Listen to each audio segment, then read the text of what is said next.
అంబోధర శ్యామల కుంతలాయై అతి ప్రవాసామ్రజటాధరాయ గిరీశ్వరాయై నిఖిలేశ్వరాయ నమః శివాయై చ నమః శివాయ. సభాకల్పతరుం వందే. ఒక్కసారి అందరం కూడా భగవన్ నామాన్ని చేద్దామండి. శివ శివేతి శివేతి శివేతి వా భవ భవేతి భవేతి భవేతి వా హర హరేతి హరేతి హరేతి వా భజ మనః శివమేవ నిరంతరం శివ శివేతి శివేతి శివేతి వా భవ భవేతి భవేతి భవేతి వా హర హరేతి హరేతి హరేతి వా భజ మనః శివమేవ నిరంతరం శివ శివేతి శివేతి శివేతి వా భవ భవేతి భవేతి భవేతి వా హర హరేతి హరేతి హరేతి వా భజ మనః శివేతి నిరంతరం శివ శివేతి శివేతి శివేతి వా భవ భవేతి భవేతి భవేతి వా హర హరేతి హరేతి హరేతి వా భజ మనః శివమేవ నిరంతరం. అమ్మ, జన్మకో శివరాత్రి అనేటటువంటి పదాన్ని మనమందరం వాడుతూ ఉంటాం. ఏమిటి జన్మకొక శివరాత్రి అనే పదానికి అర్థము అంటే, ఈ శరీరము ఎంతో దుర్లభమైనటువంటి, అందులో మనిషి జన్మ రావడం ఇంకా కష్టం. కారణం ఏమిటి అంటే, మనం బయట ఉన్న అన్నం నుంచి తండ్రిలోకి వెళ్ళి తండ్రి నుంచి తల్లిలోకి వస్తున్నాం. ఆ ఆహారాన్ని మన తల్లి తిన్నది కాబట్టి మనం ఈ శరీరాన్ని ధరించాం. ఇదే ఏ జంతువో పశువో పక్షో ఏదో ఒకటి తిన్నదనుకోండి, ఆ పశువులోకో ఆ పక్షిలోకో మనం అందరం వెళ్ళడము అనేటటువంటిది జరుగుతుంది. కానీ మన జన్మాంతర సుకృతం వల్ల, మన తండ్రి తినడం వల్ల ఈ మహత్తరమైన మానవ జన్మ మనకు వచ్చింది. ఏ కుక్కో పక్షో ఏదో వేరే తింటే ఆ జన్మ ఎత్తుండేవాళ్ళ. ఒకటి మహత్తరమైనటువంటి మానవ జన్మ లభించడం, రెండు ఈ మానవ జన్మని సార్థకం చేసుకొని మళ్ళీ జన్మ లేకుండా ఉండడం. అది ఎలా సాధ్యమవుతుంది? మళ్ళీ జన్మ లేకుండా. జన్మ అంటే పుట్టడం, చావడం, మళ్ళీ కష్టాలు అనుభవించడం, బాధలు అనుభవించడం, కోరి బంధువులందరినీ తెచ్చుకోవడం, మళ్ళీ ఆ బంధువులను వదిలిపెట్టడం, రకరకాలుగా ఇబ్బందులు పడుతూ ఉంటాం. అయితే ఒక సందర్భంలో అక్క మహాదేవి అని శ్రీశైలంలో ఓ మహాతల్లి ఉండేది. ఆవిడ మహాతపస్సంపన్నురాలు. రెండమ్మ యమునా పాఠక్ గారు ఉంటారు. ఆవిడ మహాతపస్సంపన్నురాలు. ఎంత తపస్సంపన్నురాలయ్యా అంటే, తను సర్వస్వాన్ని వదిలిపెట్టి, ఇప్పుడు నాగా సాధువులు అంటున్నామే, ఈ నాగా సాధువులు ఎలా ఉంటారో అలా సర్వస్వాన్ని, తనని తన శరీరాన్ని అన్నిటినీ మర్చిపోయి ఒక తపస్సుగా ఆ తల్లి శ్రీశైలానికి వచ్చేసింది. శ్రీశైలానికి వచ్చి మల్లికార్జునుడి ముందు కూర్చొని ఆమె ఒక ధ్యానం చేసిందండి. ఆ ధ్యానం యొక్క భావం మనం అర్థం చేసుకుంటే చాలా అద్భుతమైనటువంటి భావం అది. పరమేశ్వర, చిన్నప్పుడు నేను పుట్టానయ్యా, నేను పుట్టి కళ్ళు రెండు తెరిచా, తెరవంగానే మీ అమ్మని రా అని ఒక ఆవిడ కనిపించింది. కాసేపు అయ్యాక మీ నాన్నని రా అని ఒకళ్ళు వచ్చారు. ఇంకాసేపు అయ్యాక మీ తాతయ్యని, మీ అమ్మమ్మని, మీ నాయనమ్మని, ఇంకో తాతయ్యని, మామయ్యని, పిన్నిని, బాబాయిని అంటూ రకరకాల వాళ్ళు వచ్చారు. మీ అన్నయ్యని అని వాడు వచ్చాడు. సరే, కొంతకాలం గడిచిందయ్యా, నేను నీ మిత్రుణ్ణి, మిత్రురాలని అంటూ కొంతమంది వచ్చారు జీవితంలోకి. ఆ కళ్ళు తెరిచింది. మొదలు ఎవరో ఒకళ్ళు కొత్తగా వస్తూనే ఉన్నారు. కొంతకాలం అయింది, వాడు కాస్త మీసాలు వేసుకొని నేనే నీ మొగుణ్ణి అంటూ వచ్చాడు.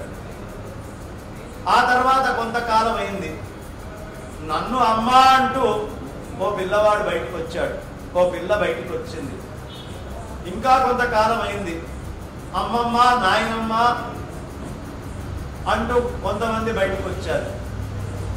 అసలు ఇదంతా ఏంటయ్యా, వీళ్ళందరి కోసం తాపత్రయపడుతూ నేను బాధపడుతూ ఉన్నాను అని ఒక్కసారి కళ్ళు మూసుకున్నానయ్యా పరమేశ్వర. అప్పుడు నువ్వు కనిపించావు, ఈ సంసారం అంతా మాయమైపోయింది, నువ్వే నాకు సర్వస్వం అయ్యావు, నువ్వు తప్ప ఇంకెవరు లేకుండా పోయారు అని చెప్పి ఆ మల్లికార్జునుడి ముందు గోడు పెట్టుకొని ఆ తల్లి అంది, నేను పుట్టినప్పుడు కళ్ళు తెరిచాను అనుకున్నదంతా కళ్ళు మూసుకొని ఉన్నానని అర్థమైందయ్యా.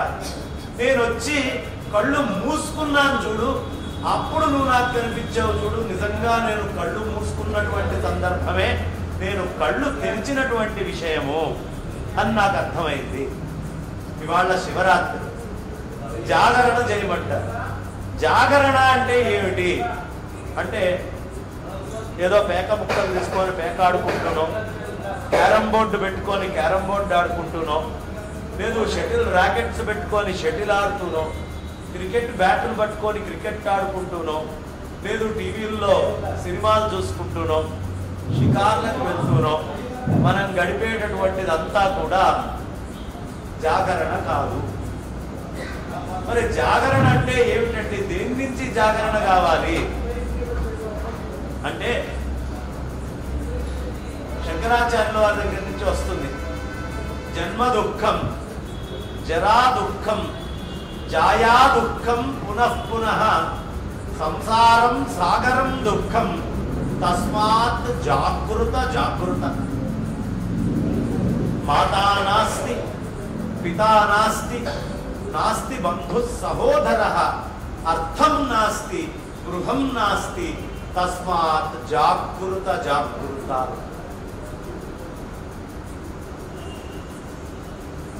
కామం క్రోధశ్చ లోభశ్చ దేహే తిష్టంతి తస్కరాః జ్ఞానరత్నాపహారాయ తస్మాత్ జాగృత జాగృత. ఈ మాటలు చెప్పారు. జాగృత అంటే మెలకువతో ఉండడం. కొంచెం జాగ్రత్తగా వెళ్ళరా, కొంచెం జాగరూకతతో ఉండు అని చెప్తూ ఉంటాం. పిల్లలు ఎప్పుడైనా బయటికి వెళ్ళేటప్పుడు మనం అందరం ఆ మాట చెప్తూ ఉంటాం, కొంచెం జాగరూకతగా ఉండు అంటే మెలకువతో ఉండి అటు ఇటు గమనిస్తూ ఉండు అని. బ్రహ్మసూత్రాల్లో మొదటి సూత్రం ఒకటి ఉంటుంది, అథాతో బ్రహ్మ జిజ్ఞాస, ఆ తర్వాత నువ్వు బ్రహ్మ జిజ్ఞాస చెయ్యి అంటారు. ఏ తర్వాత బ్రహ్మ జిజ్ఞాస చెయ్యాలండి అంటే, 4 విషయాలు ఉన్నాయ్యా, దాని తర్వాతే నీకు బ్రహ్మ జిజ్ఞాస. ఏమిటా 4 విషయాలు? నిత్యానిత్య వస్తు వివేచన. ఈ ప్రపంచంలో నిత్యమేది, అనిత్యమేది, అక్కడ నుంచి నువ్వు మొదలు పెట్టాలయ్యా. జాగరూకత అంటే ఏమిటి? నీ ప్రపంచంలో నిత్యమేది అనిత్యమేది అని తెలుసుకోవడం. ఇప్పుడు నేను మాట్లాడుతున్నాను, నా చేతిలో ఒక మైక్ ఉంది. ఈ మైకు నిత్యమా శాశ్వతమా? ఇది నిత్యము శాశ్వతం కాదు. ఎందుకు? 50 ఏళ్ల క్రితం ఈ మైకును చూసిన వాడు ఎవడు లేడు. ఇంకో 100 ఏళ్ల తర్వాత దీని పరిస్థితి ఏంటో ఎవరికి తెలియదు. ఈ వస్తువు అంతా కూడా ఇంకో రూపాంతరం చెంది మారిపోతుంది. కానీ ఇప్పటికీ ఇది మైకులాగా బ్రహ్మాండంగా మన ముందు ఉన్నట్టుగా కనిపిస్తోంది. మనం కుర్చీలో కూర్చున్నాం. ఈ కుర్చీ ఇప్పుడు నిత్యము అన్నట్టుగా ఉంది, కానీ ఇది నిత్యం కాదు. ఈ కుర్చీ నిత్యము అన్నట్టుగా ఉంది, కానీ ఇది నిత్యం కాదు. కారణం, ఇది 10 ఏళ్ల క్రితం దీని ఆకారం వేరు, ప్రస్తుతం దీని ఆకారం వేరు. ఇంకొక 20 ఏళ్ల తర్వాత దీని ఆకారం పూర్తిగా మారిపోతుంది. కాబట్టి మనం జీవితంలో తెలుసుకోవాల్సింది నిత్యం ఏమిటి, అనిత్యం ఏమిటి, ఇది ఖాయంగా తెలుసుకోవాలి. దాన్ని జాగరణ, జాగరూకత, మెలకువతో ఉండడము అనే పదంతో చెప్తారు. జాగరూకత, మెలకువతో ఉండడం. దేని నుంచి మెలకువతో ఉండాలి? అశాశ్వతమైనటువంటివి శాశ్వతమనే అజ్ఞానం నుంచి మెలకువగా ఉండాలి. ఈ విషయాన్ని విన్నాడు ఓ మహానుభావుడు. 63 మంది నాయనారులు ఉన్నారు మనకి. ఆ నాయనార్లలో పూసలారు వల్ల ఒక నాయనారు ఉన్నాడు. ఈ పూసలారు అనేటటువంటి నాయనారు ఓ పేద బ్రాహ్మణుడు, ఒంటి మీద బట్ట కూడా చిరిగిపోయి ఉన్నటువంటి బ్రాహ్మణుడు. ఈ బ్రాహ్మణుడికి ఒక కోరిక వచ్చింది. ఏమిటయ్యా కోరిక అంటే, పెద్ద శివాలయం కట్టాలి అనే కోరిక ఉంది. పెద్ద శివాలయం కట్టాలి బాగానే ఉంది, కానీ పెద్ద శివాలయం కట్టాలంటే డబ్బులు కావాలి. ఈ బ్రాహ్మణి దగ్గర పొద్దున తిండి తింటే రాత్రి తిండికి డబ్బులు ఉండవు. ఇతనికి మాత్రం కోరిక చాలా పెద్దది వచ్చింది.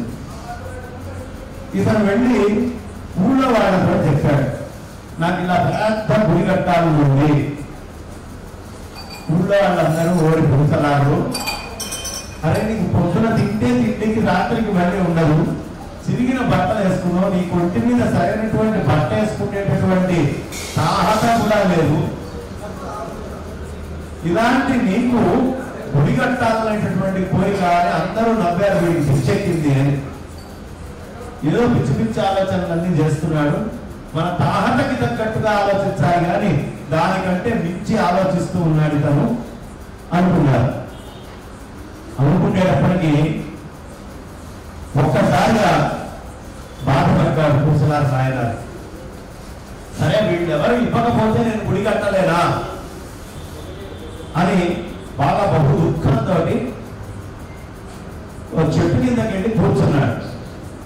బాగా మఠం వేశాడు. 2 కాళ్ళు ఇలా ఓ దగ్గరికి బంధించి పద్మాసనంలో కూర్చున్నాడు.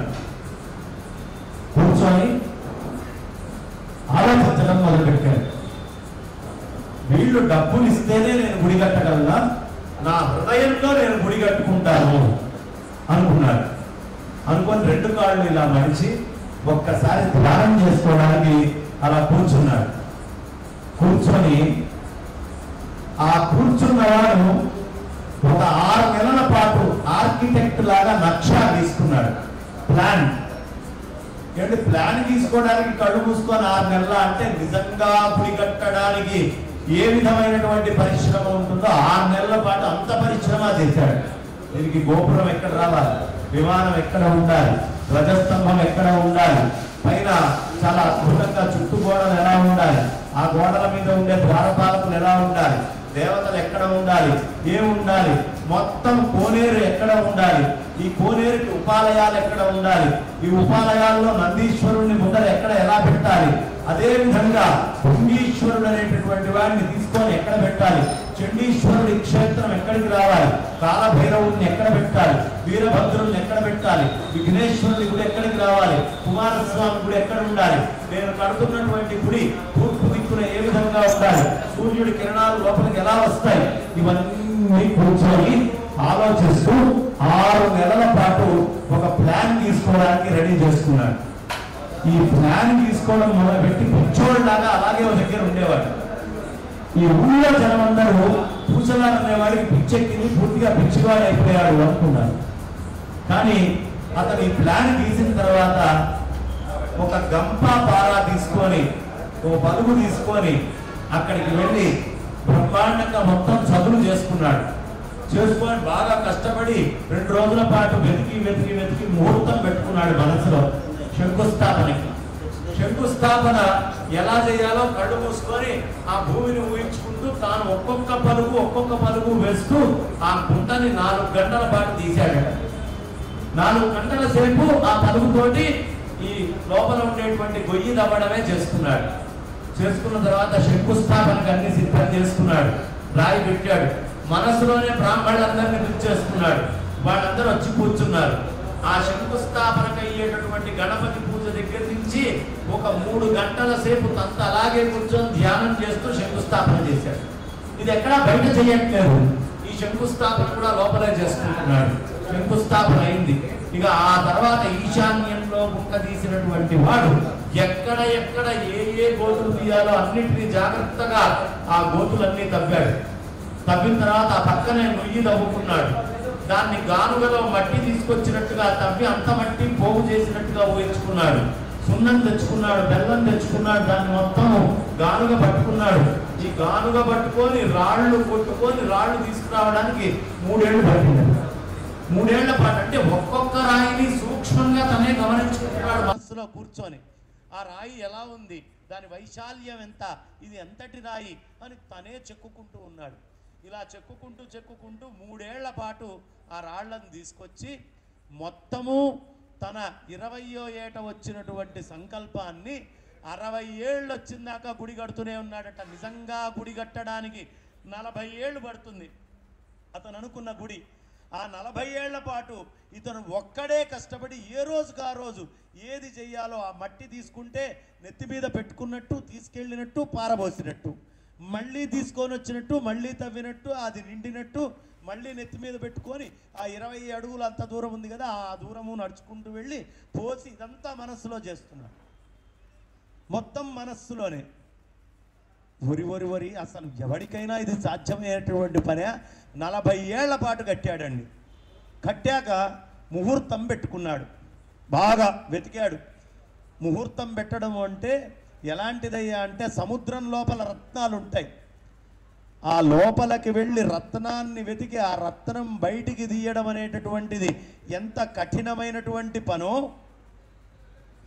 సముద్రంలో రత్నం తీయడానికి ఆ లోతుల్లోకి వెళ్ళి తీయటం ఎంత శ్రమో, ఈ అనంతమైనటువంటి కాలం అనే సాగరంలో అత్యున్నతమైనటువంటి సమయాన్ని వెతికి బయటికి తీయడం అనేది కూడా అంత కష్టం. దాన్నే ముహూర్తం అంటారు.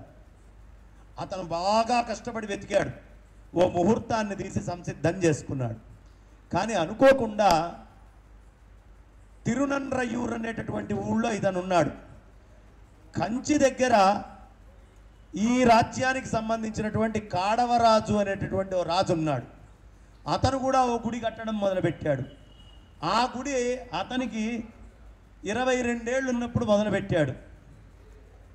ఆ గుడి కూడా పూర్తయిపోయింది. కైలాసనాథర్ గుడి ఇప్పటికి మనం చూడొచ్చు. వెళ్ళి కంచిలో ఈ కైలాసనాథుడి గుడి ఉంటుంది. కైలాసనాథర్ క్షేత్రము అని కైలాసనాథుడి యొక్క గుడిని కట్టారు. అయ్యా బ్రహ్మగారు రండి, మీ మృత్తికా లింగాన్ని తయారు చేసుకోవడానికి కూర్చోండి. కైలాసనాథుడి గుడిని అద్భుతంగా ఆయన కట్టాడు. రాతితోటి బ్రహ్మాండంగా అయింది. కానీ అనుకోకుండా అతను ముహూర్తం పెట్టాడు, ఇతను ముహూర్తం పెట్టాడు. 2 ముహూర్తాలు ఒకటే అయినాయి. ఈ 2 ముహూర్తాలు చాలా బలంగా ఉన్నాయి. ఒకటే ముహూర్తంలో వచ్చింది. వెంటనే కాడవరాజు నిద్రపోతున్నాడు. ముహూర్తం పూర్తయిన తర్వాత నిద్రపోతూ ఉంటే కలలో పరమేశ్వరుడు వచ్చాడు. అరే, తిరునన్రయూర్ అనే గ్రామంలో నాకు అత్యంతమైనటువంటి ప్రియ భక్తుడు ఉన్నాడు. నువ్వు ఏ ముహూర్తమైతే గుడి కట్టడానికి పెట్టావో పాపం అతను కూడా అదే ముహూర్తానికి గుడి కట్టుతున్నాడు, అదే ముహూర్తానికి ప్రతిష్టా కలాపం అంతా పెట్టుకున్నాడు. కాబట్టి నీ ముహూర్తాన్ని మార్చుకో. ఎందుకు అంటే తిరునన్రయూర్లో పూసలార్ అనేటటువంటి భక్తుడు ఉన్నాడయ్యా, అతను ఇదే ముహూర్తం పెట్టాడు, నేను అక్కడికి వెళ్ళాలి, ఇక్కడికి రాను, కాబట్టి నీ ముహూర్తం మార్చుకో అని కలలో చెప్పాడు. తెల్లవారుజామునే వచ్చింది ఈ కళ. రాజుకు ఆశ్చర్యం, ఏమిట్రా ఇలా కళ వచ్చింది? నాకు వచ్చినటువంటి కళలో పరమాత్మ స్పష్టంగా కనిపించినట్టుగా ఆయన స్పర్శ, ఆయన వాక్కు, అనుభూతి అన్నీ కనిపిస్తున్నాయి అని వెంటనే మంత్రిని పిలిచాడు. మన దేశంలో తిరునన్రయూర్ అనేటటువంటి గ్రామం ఎక్కడైనా ఉందా అని అడిగాడు. ఉంది ప్రభు అని చెప్పాడు. ఇక్కడికి ఎంత దూరము అంటే ఒక 6 గంటలు రథంలో వెళ్తే మనం చేరుకుంటాం తిరునన్రయూర్ అని చెప్పాడు. వెంటనే మారువేషాలు కట్టుకున్నారు. తిరునన్రయూర్కి వెళ్తున్నాం పదండి అన్నారు. ఇద్దరు, మంత్రి, రాజు, కొంతమంది పక్కన ఉండే భట్టులు అందరూ మారువేషంలో ఆ తిరునన్రయూర్ గ్రామానికి వెళ్ళారు. తిరునన్రయూర్ గ్రామానికి వెళ్ళేటప్పటికీ ఆ గ్రామం లోపల వెళ్ళంగానే చాలా ప్రశాంతమైనటువంటి వాతావరణం కనిపించింది. రాజు ఊళ్ళో ఉండే ప్రముఖుల్ని, పెద్దల్ని అందరినీ కూడా ఈ మారువేషంలో ఉండి వెళ్ళి కలిశాడు. కలిసి, అయ్యా మీ ఊళ్ళో ఏదైనా పెద్ద గుడి కట్టారా? ఎక్కడైనా గుడి ఉందా? దాని శంకుస్థాపన ఏమన్నా పెట్టుకున్నారా అని అడిగాడు. అడిగేటప్పటికీ అదేం లేదండి, మా ఊళ్ళో మేము ఎప్పటి నుంచో ఉంటున్నాం, ఇక్కడ గుడి లేదు, పాడు లేదు, పత్తి కట్ట లేదు, అలాంటివి ఏమీ లేవు, గుడి కట్టింది లేదు, ముహూర్తం లేదు. తిరునన్రయూర్ అనే ఊరున్న మాట నిజం, బాగుంది. సరే, ఈ ఊళ్ళో పూసలారని ఎవడైనా ఉన్నాడా అని అడిగాడు.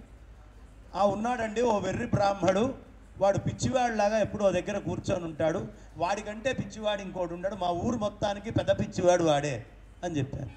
అంటే వెంటనే అదేమిట్రా, పూసలారు ఉన్నాడు, తిరునన్రయూర్ గ్రామము ఉంది, గుడి లేదు, ఆ పూసలారు దగ్గరికి నేను వెళ్ళాలి, ఆ పూసలారు ఏమైనా పెద్ద గుడి కట్టాడా? అయ్యా వాడికి పొద్దున తింటే రాత్రి తిండికి ఉండదు, దరిద్రానికి పరాకాష్ట వాడు, ఒకవేళ దానికి ఎవరైనా ప్రెసిడెంట్ని చేస్తే మొత్తము మీ రాజ్యం మొత్తంలో వాడినే చేయొచ్చు, అంతకంటే దరిద్రంలో ఉన్నవాడు లేడండి, వాడు గుడి కట్టడం ఏమిటి, మేము ఆ గుడిలోకి ఉండడం ఏమిటి, మాకు తెలిసేం లేదంతా పనికి మాలిన మాట అని. కానీ నా కలలో వచ్చినవి 2 కలిసినాయి. పూసలార్ అనేవాడున్నాడు, తిరునన్రయూర్ అనే గ్రామం వచ్చింది, పరమేశ్వరుడు నన్ను వెంటనే ఆ తిరునన్రయూర్ దగ్గరికి, ఆ పూసలార్ నాయనార్ దగ్గరికి తీసుకెళ్ళండి అన్నారు. సరే, వెంటనే పూసలార్ దగ్గరికి తీసుకొని వెళ్ళి, అదిగో ఆ పిచ్చోడు వాడే, నువ్వు పెద్ద పిచ్చోడు వచ్చావు మా ఊరికి, వాడో పిచ్చోడు, నువ్వో పిచ్చోడు, ఇక మీరు మాట్లాడుకొని పోండి అని వీళ్ళు వెళ్ళిపోయారు. వెళ్ళిపోయేటప్పటికీ ఈయన ఆ పూసలార్ దగ్గరికి వెళ్ళి కూర్చున్నాడు. ఏమయ్యా నువ్వేమన్నా గుడి కట్టావా? కట్టానండి. ఆ గుడి చాలా విశేషంగా ఉందా? ఉందండి. దానికి ఏమన్నా ఫలానా రోజు ముహూర్తం పెట్టావా? పెట్టానండి. కానీ మీకెలా తెలుసండి? నేను ఎవరికి చెప్పలేదే, ఏ రోజు నేను ఎవరితోటి పంచుకోలేదే, నా లోపల ఉన్నటువంటి విషయము మీకు ఎలా తెలిసింది? నాకు ఆశ్చర్యంగా ఉంది అనగానే బొట్ట బొట్ట బొట్ట బొట్ట బొట్ట బొట్ట ఆ రాజు కంటి వెంబడి నీళ్లు కారిపోయినాయి. మరి కడితే ఎక్కడ కట్టావు? నాకు ముందు ఆ గుడిని చూపించు. పరమేశ్వరుడు నాకు ప్రత్యక్షమై చెప్పాడయ్యా నీ గుడి గురించి. పరమేశ్వరుడు చెప్పాడా? ఎంత ఆశ్చర్యం! నేను ఎవరితోటి పంచుకోనటువంటి విషయం పరమేశ్వరుడు మీకు చెప్పాడా? నాహా, ఎంత ఆనందంగా ఉంది. నేను గుడి కట్టినటువంటి మాట వాస్తవమే, కానీ ఆ గుడి బయట ఎక్కడో కట్టలేదయ్యా. ఒక 40 ఏళ్ల నుంచి నా లోపల నేనే మట్టి తీసుకుంటూ, నేనే కోనేరులు తవ్వుకుంటూ, నేనే రాళ్లను తెచ్చుకొని, నేనే చెక్కుకొని, నేనే మొత్తం ప్లాన్ గీసుకొని, శంకుస్థాపన చేసుకొని, ధ్వజస్తంభానికి చెక్కకి అడవికి వెళ్ళి ఆ ధ్వజాన్ని తెచ్చుకొని అంతా తయారు చేసుకొని, నేనే చాలా ఇబ్బంది పడుతూ ఆ గుడిని కట్టాను, 40 ఏళ్ళు పట్టింది అని చెప్పాడు. చెప్పేటప్పటికీ ఒక్కసారి ఆశ్చర్యపోయాడు. పోయి ఇదే ముహూర్తానికి గుడి కట్టబోతూ ఉన్నారు కాబట్టి ఈ గుడిని తప్పకుండా నేను దగ్గర ఉండి ఆ ప్రతిష్టా సమయానికి ఉంటాను అన్నాడు. ఊళ్ళో వాళ్ళందరూ వీడికి ఏదో పిచ్చెక్కింది అనుకున్నారు. వెంటనే సేనని, సైన్యాన్ని, అవసరమైనటువంటి ధనాలని, ఆర్భాటాలని అన్నిటినీ పిలిపించాడు. అమ్మో వచ్చినవాడు రాజు అని భయపడ్డారు. రాజుగారు వచ్చారు, రాజుగారు ఈ మాట అంటున్నారు అంటే ఏదో విశేషం ఉంది అని ఆ సైన్యంతో ఉన్న రాజుగారితో పాటు ఊళ్ళో వాళ్ళందరూ అలా కూర్చోనుండి ముహూర్త సమయం వచ్చింది. ఈయన 2 కాళ్ళు వేసుకున్నాడు, ధ్యానంలో కూర్చొని గణపతి పూజ మొదలుపెట్టి ఆ సర్వతోభద్ర మండలాలన్నింటినీ వేసి ధాన్యాధివాసాలు, జలాధివాసాలు, శయ్యాధివాసాలు, అన్ని పుష్పాధివాసాలు, అన్ని అధివాసాలు చేసేస్తున్నాడు. కళ్ళు మూసుకొని విగ్రహాన్ని తీసుకొచ్చాడు. చక్కగా అమ్మవారిని, అయ్యవారిని, నందీశ్వరుణ్ణి, భృంగీశ్వరుణ్ణి, చండీశ్వరుణ్ణి, గణపతిని, కుమారస్వామిని, కాలభైరవుణ్ణి, వీరభద్రుణ్ణి, ఆ భద్రకాళిని, ఇట్లా అన్ని గుళ్ళు వచ్చేసినాయి. మొత్తం అన్నింటినీ చక్కగా జలాధివాసము, శయ్యాధివాసము, పుష్పాధివాసము, అన్ని అధివాసాలు చేసేసాడు. చేసి ప్రతిష్టా ముహూర్తమైందండి. ఆ ముహూర్తము కరెక్ట్గా సమయం ఆసన్నమైంది. ఆయన ధ్యానంలో ఇలా కూర్చొని ఉన్నాడు. అక్కడ ఉన్నటువంటి జ్యోతిష్యులందరూ కూడా ముహూర్త ఘడియలు సంసిద్ధమైనవి అని అందరూ కూర్చొని ఎదురు చూస్తూ ఉన్నారు. అలా ఉన్న సమయంలో ఒక్కసారి ఆ కైలాసం నుంచి బయలుదేరాడు పరమేశ్వరుడు పార్వతీ సమేతుడై. పక్కన కుమారస్వామి, గణపతి, నందీశ్వర, భృంగీశ్వర, చండీశ్వరాదులు అందరితోటి ఆయన ప్రమథగణాలతోటి పెద్ద శంఖారావం మోగింది. కంచు గంటకలు, ఇదేదో బయట జరిగిందిగా, లోపల జరిగింది కాదు. అతి తక్కువ సమయంలో ఒక్క 600 సంవత్సరాల క్రితము మన భారతదేశంలో, మన కాంచీపురం దగ్గర, అక్కడి నుంచి ఒక 40-60 కిలోమీటర్ల దూరంలో ఈ క్షేత్రం ఉంది. హృదయలీశ్వరాలయము అని పిలుస్తారు. ఇప్పటికీ ఆ ఆలయాన్ని మనం చూడొచ్చు. ఈయన మనస్సులో చేసుకుంటున్నాడు. ఆ చేసుకున్న నక్ష మొత్తము రాజుకు చెప్తే రాజు గీచేశాడు వెంటనే దాన్ని. ఈయన కళ్ళు మూసుకొని ఉండగా దేవదుందుభులు మోగుతూ ఉండి శంఖారావ, ఘంటారావాలన్నీ కూడా మోగుతూ ఉండగా ఆ పార్వతీ సమేతుడై నంది మీద కూర్చున్నటువంటి పరమేశ్వరుడు అలా ఆనందంగా వస్తూ ఉన్నాడు. దగ్గరకు వస్తున్న కొద్దీ అందరూ ఆశ్చర్యపోయి విస్తుపోయి చూస్తూ ఉన్నారు. ప్రతి ఒక్కళ్ళకి కంటెంబడి నీళ్లు వస్తున్నాయి. గొంతు గద్గదమైంది, మొత్తము రోమాంచితమైంది. శరీరంలో ప్రతి వంట్రుక నిక్కబొడుచుకోనుంది. తదేకమైన ఉత్కంఠతో అందరూ ఆ పరమేశ్వరుణ్ణి దర్శిస్తూ ఉండగా ఆ దేవదుందుభుల మధ్యలో స్వామివారు అలా ప్రయాణం చేస్తూ చేస్తూ చేస్తూ చేస్తూ అందరూ చూస్తూ ఉండగా ఆ గణపతి, కుమారస్వామి, వీరభద్రుడు, భద్రకాళి, కాలభైరవుడు, చండీశ్వరుడు, భృంగీశ్వరుడు, నందీశ్వర సమేతుడైనటువంటి ఉమామహేశ్వరుడు అందరూ రాజుతో సహా అందరూ చూస్తూ ఉండగా ఈ పూసలారనేటటువంటి వాడి హృదయం లోపలికి వెళ్ళిపోయి ఆ హృదయంలో అంతర్ధానమయ్యాడు పరమేశ్వరుడు. అక్కడ కట్టారండి ఆ గుడిని. దానినే హృదయలీశ్వరాలయము అంటారు. గట్టిగా దానినే హృదయలీశ్వర ఆలయము అంటారు. ఇప్పటికీ మనం హృదయలీశ్వర ఆలయం చూడొచ్చు. ఆ మహానుభావుడు ఏది చెప్పాడో రాజు అలాగే కట్టించాడండి. ఆ గుడిని మొత్తము కట్టించి అలా చూపించాడు. ఇవాల్టికి ఆకాశంలో ఏరోప్లేన్ వ్యూలో మీరు వెళ్ళినా, లేదు మీ గూగుల్ లోపల హృదయలీశ్వర ఆలయం అని మీరు టైప్ చేసుకున్నా ఆ హృదయలీశ్వర ఆలయము మనందరికీ అచ్చం మన హృదయం ఎలా ఉంటుందో 4 వెంట్రికల్స్ తోటి అలాగే ఆ గుడి మనకు కనిపిస్తుంది. ఆ మనస్సులో ఆయన ఏది చూశాడో రాజు అదే కట్టించాడు. మళ్ళీ పునః ప్రతిష్ఠ చేశాడు. అతను ఎక్కడ కూర్చొని తపస్సు చేశాడో అదే ప్రదేశంలో ఆ రాజు శివలింగాన్ని ప్రతిష్ఠ చేశాడు. అది హృదయలీశ్వరాలయము అని మనం పిలుస్తాం. ఆ తర్వాత కాశీ ఆయన కంచికి వెళ్ళి ఆ కాడవరాజు అనేటటువంటి ఆయన అక్కడ క్షేత్రాన్ని కట్టుకున్నాడు. ఇలాంటి అద్భుతమైనటువంటి హృదయలీశ్వర ఆలయము అనేటటువంటిది మనకి చాలా గొప్పగా కనిపిస్తుంది. కాబట్టి పరమేశ్వరుడు ఎంత దూరంలో ఉన్నాడయ్యా అనే ప్రశ్న వస్తే మన మనస్సుకి తలుచుకొని ఆయన్ని అనుభవించడానికి ఎంత సమయం పడుతుందో అంత దూరంలో ఉన్నాడు. ఎక్కడున్నాడు? నా మనస్సులోనే ఉన్నాడు.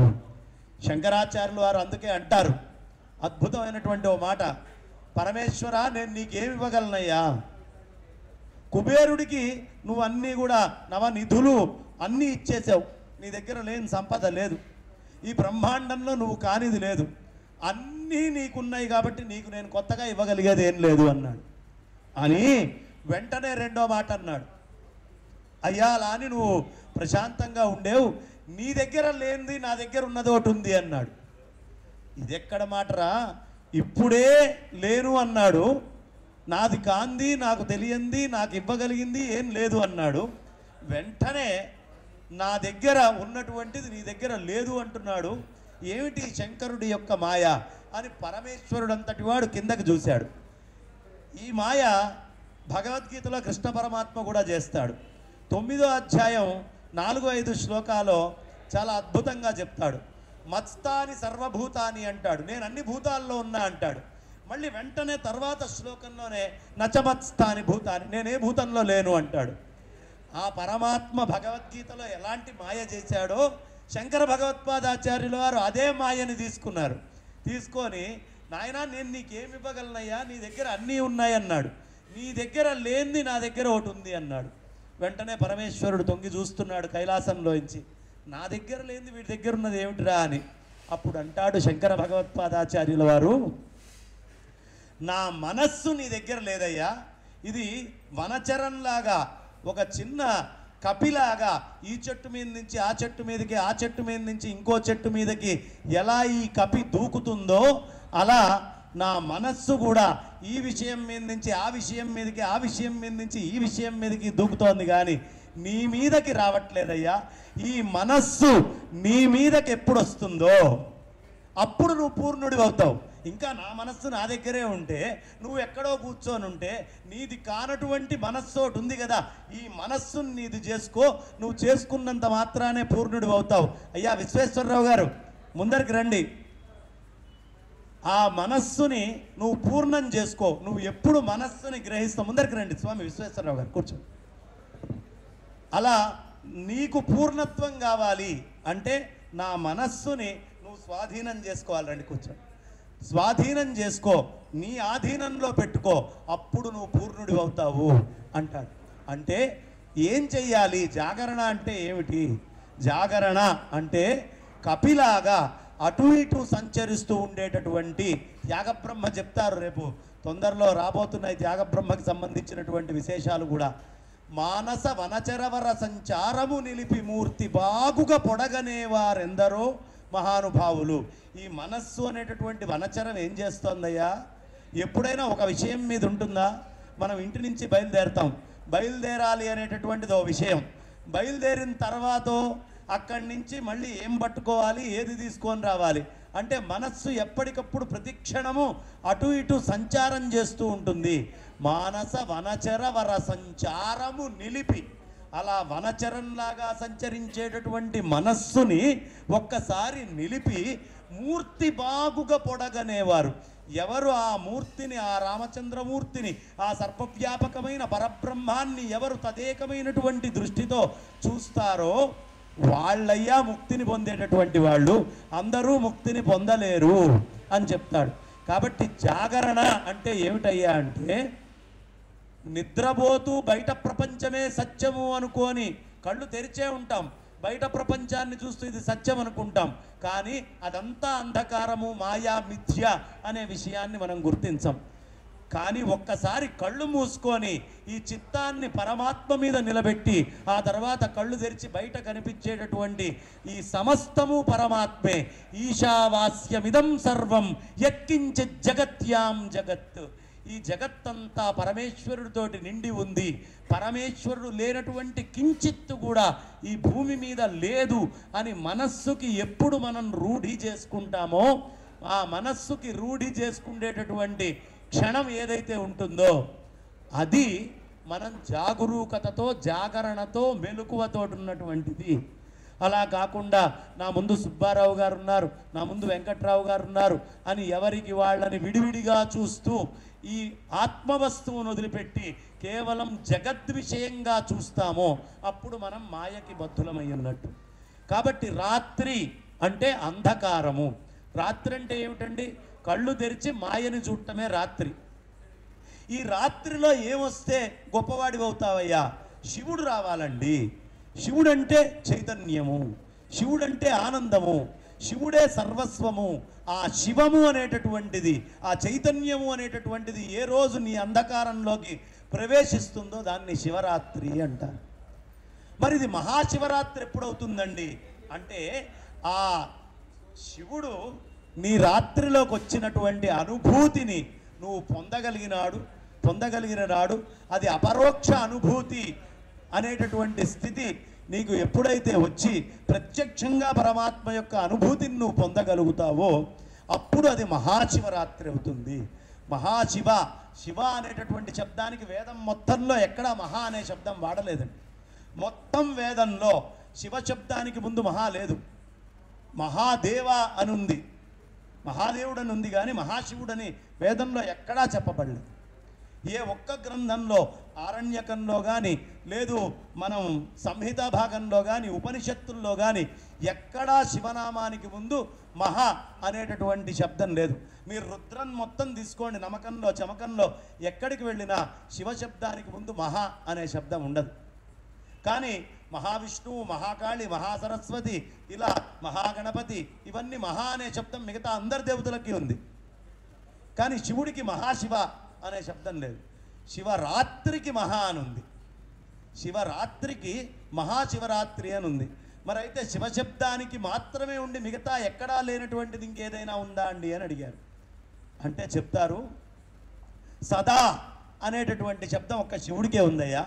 సదా విష్ణువు, సదా కృష్ణుడు, సదా బ్రహ్మ, సదా సరస్వతి, సదా లక్ష్మి ఎవరికి లేదయ్యా. ఇంకెవరికి ఈ సదా అనేటటువంటి శబ్దాన్ని ఇంకెక్కడా వాడలేదు. సదా అనేటటువంటి శబ్దాన్ని ఒక్క పరమేశ్వరుడికే వాడారు. ఎందుకండి సదా శబ్దాన్ని పరమేశ్వరుడికి వాడారు అంటే, మహత్తు అనేటటువంటిది ఈ సృష్టి మొత్తం ఉన్నప్పుడు ఉంటుంది. ఈ సృష్టిలో మనకి సృష్టి, స్థితి, లయ, సంహారము అనేటటువంటి స్థితి వచ్చినప్పుడు మహత్తు ఉండదు. ఈ మహత్తంతా పరమేశ్వరుణ్ణి ఆశ్రయించి వెళ్ళిపోతుంది. అంటే మహత్తు శివుడికి సరిపోదు. కళ్యాణము అనేటటువంటిది శివుడికి అక్కడ పూర్తిగా సరిపోదు. సదా ఈ శబ్దం సరిపోతుంది. ఎందుకు అంటే సృష్టి, స్థితి, లయ, సంహార, తిరోధానాలు ఈ ఐదిటికి కూడా సదా అనేటటువంటి శబ్దం వర్తిస్తుంది. అందుకని సదాశివుడు అని ఆయన్ని పిలుస్తాం మనం. సాంబ సదాశివ, సాంబ సదాశివ, సాంబ సదాశివ, సాంబ శివ అని మనం ఎందుకు పిలుస్తామయ్యా సదాశివుడు అంటే, సదా అనేది పరమాత్మ. పరమాత్మ ఆ శివుణ్ణి ఎవడు నిరంతరము స్మరణ చేస్తూ ఉంటాడో, ఆ శివనామ స్మరణ చేస్తాడో, శివతత్వాన్ని తెలుసుకుంటాడో, సదా అన్నిటి యందు శివుణ్ణి చూస్తూ ఉంటాడో, వాడు ఎప్పుడూ సదా అయిపోతాడు, శాశ్వతుడైపోతాడు. ఎవడు శివుణ్ణి తెలుసుకోడో వాడు మహత్తులకి లోనవుతాడు, మహాత్మ్యాల దగ్గరే ఉండిపోతాడు. వీడు గొప్పవాడు, వాడు తక్కువవాడు, వీడు పనికిమాలినవాడు, వాడు ఎక్కువ, ఈ జీవి గొప్పది, ఈ జీవి పనికిమాలింది అనే ఆలోచనలు ఎప్పుడు చేస్తాడయ్యా? మహత్తు అనేది చూసినప్పుడే.